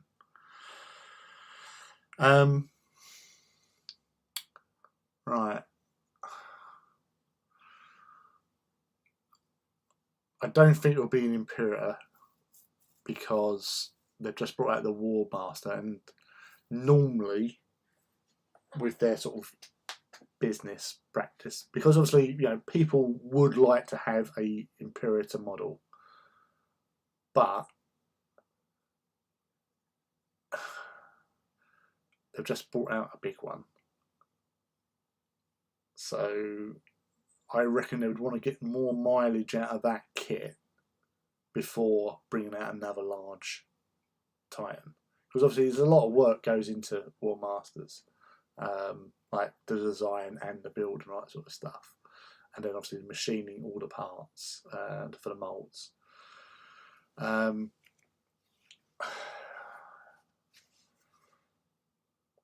I'd probably think it'll be a lighter Titan. It won't be a heavier Titan, because obviously with the Imperator, that's a proper sort of model investment, and if they're going to do that in plastic, then there's a lot of work to be done there with, let's say, the molds and all that, like making the machine. The masters and stuff. Whereas with resin, it's probably easier, he says, or 3D printing. Who knows? They might do it. I reckon an Imperator will occur, because if people are buying War Masters and they're selling War Masters, it would be the next logical step, if you know what I mean. Because it shows the businessmen that the hobbyists aren't scared of a big model. Yes, it's still sub £100. An Imperator is going to be over that. We've got size 12 now. So out of the grand scheme of sizing, we don't have a size 7 model, and we don't have a size 11 model. An Imperator is probably going to be sort of size 15, I would imagine. And that's being conservative. because that's the thing with Imperators. They're meant to be like twice the size, at least twice the size of a Warhound. But then on the technical babble side of things, they're not that much bigger. Because obviously they range between, well, Warlords are 35 meters tall, I believe. Well, Westing, like unloaded weight, I think. Otherwise, it's going to be, it's going to be a big kit. So it's price point, production point, and then what they make it out of. If they're going to do it out of resin, that's going to be incredibly expensive. And for a game like Titanicus, if you're paying out something that's going to be hundreds and hundreds of pounds, that's not going to be, you'll get some sales, of course you will, but maybe not as much as you would do. Well, you wouldn't get it as, like, if it was a cheaper kit, you might be getting a couple of sales out of it, especially if you're doing it out of plastic as well. Because obviously most people are going to have at least 2 Legios, and unless you're Audax, obviously it doesn't really matter. But if you're not Audax, you're probably going to want to have an Imperator. So you're going to get, you should get at least 1 Imperator sale per hobbyist, generally. As I said, unless they're Audax or they just like having small Titans, or obviously, so many factors to take in. But some people would buy an Imperator just because it's an Imperator, and the model will be really impressive and like and look badass. So yeah, it's a lot to sort of go for, and Forge World and GW, well, Forge World primarily, always tend to respond to feedback and how well certain things sell. And they'll produce the kits. If the sort of the call for it goes out and people want it, it will turn up. Yeah, all those dies are, yeah.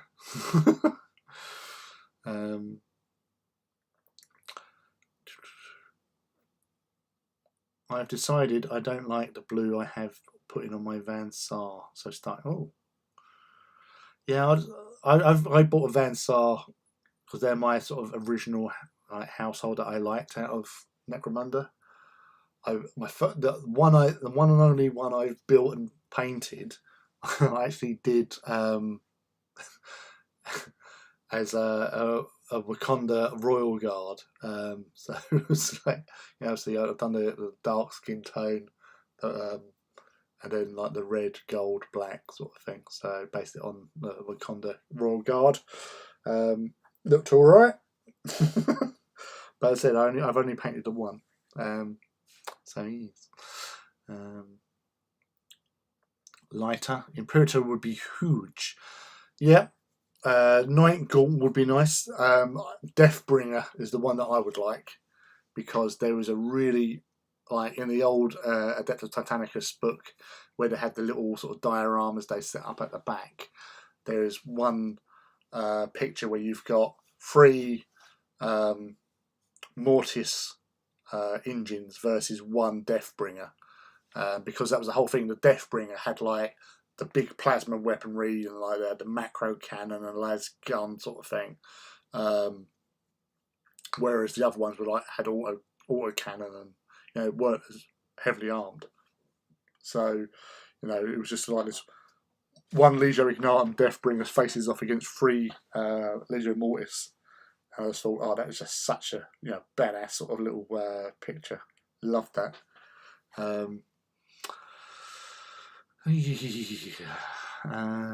What I reckon Imperator won't appear until 2nd edition at least.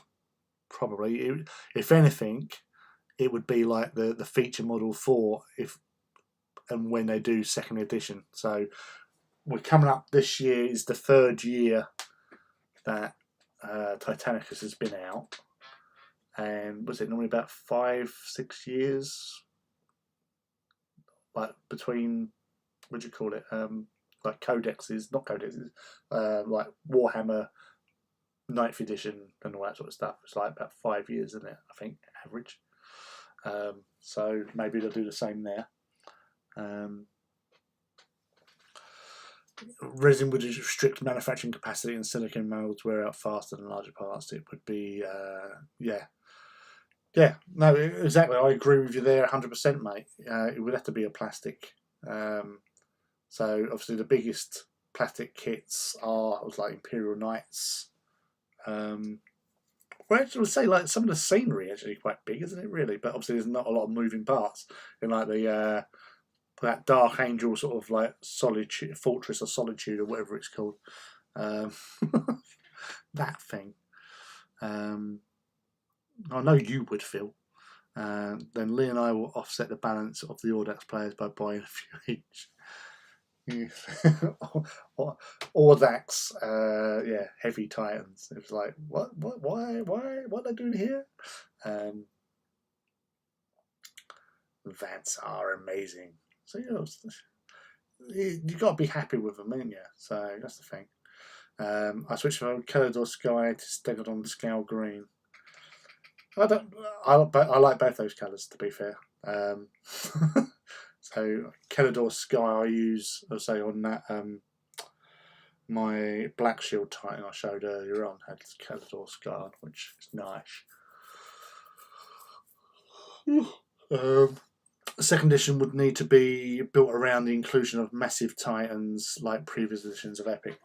Yeah, so again, like when they done Titan Legions, when they had, you know, the Mega Gargant and the Imperator that made its first appearance there, didn't it?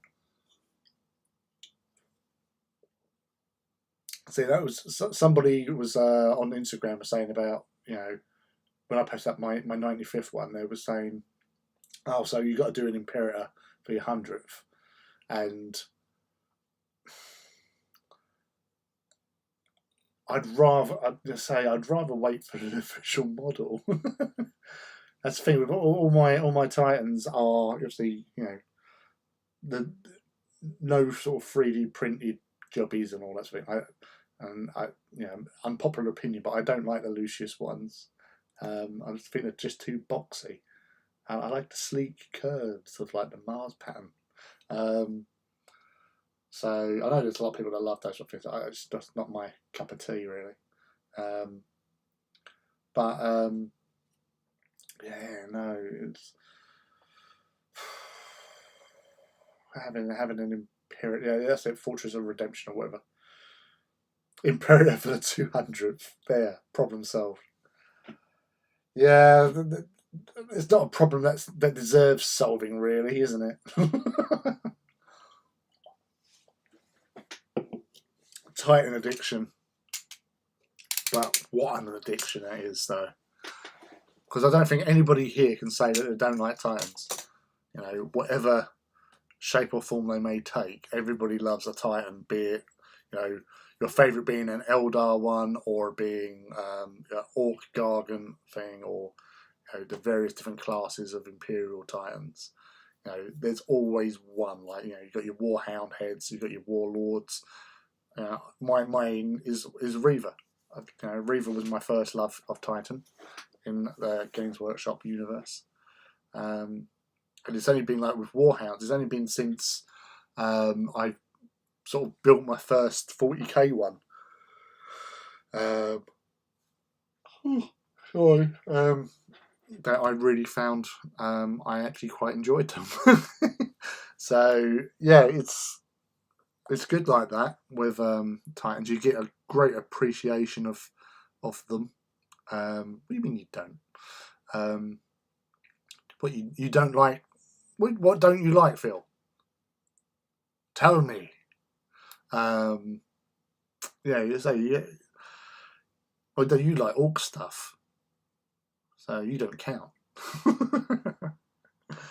You're Metallica. Turn up here with your heavy metal music blaring and your shenanigans. But yes. Anyway, all right. We're coming up to midnight, so I'm going to probably start winding down because unlike some of you, I'm working tomorrow. So he doesn't have more than me. Yeah, well, Phil, when they released the Grand Master box set,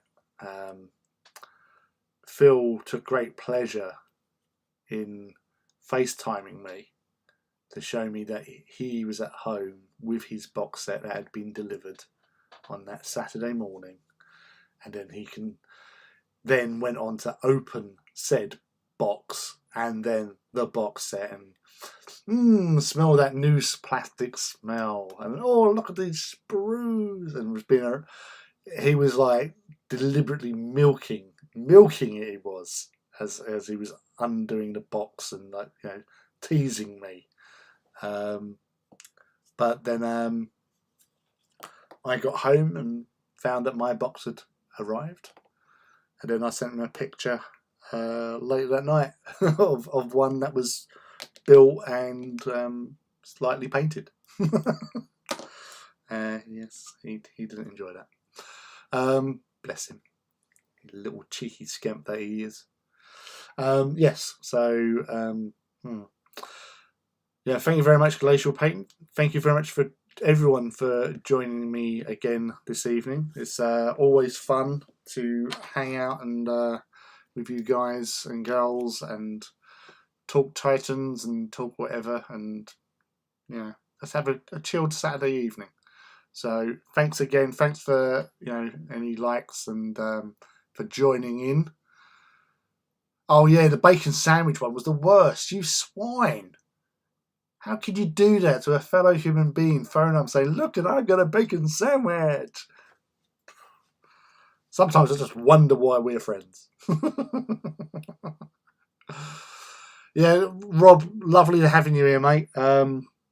Always welcome to drop back in. I say this is a regular thing. And yes, and Tony, cheers for turning up. Lovely to see you as well. Nice to talk to you again, mate. Good luck with your Dragonborn, with your commission that you're going to be doing. But yeah, so we're going to wrap it up now. And as I said, thank you all. Always lovely. And Lee as well for joining in. Yeah, it's been a great evening. All his faces turning up. It's like Christmas. And again, JS, more than welcome, mate. I'll say hopefully you've enjoyed your time here, and yeah, well, you'll say you turn up, and that's all that matters, mate. So thank you, Gene Steeler, again. It's nice having this little regular get together.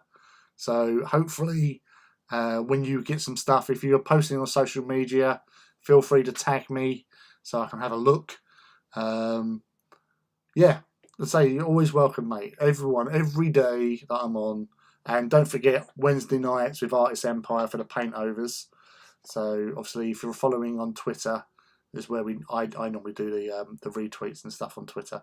So on Tuesdays we'll be sort of like going, hey, don't forget tomorrow.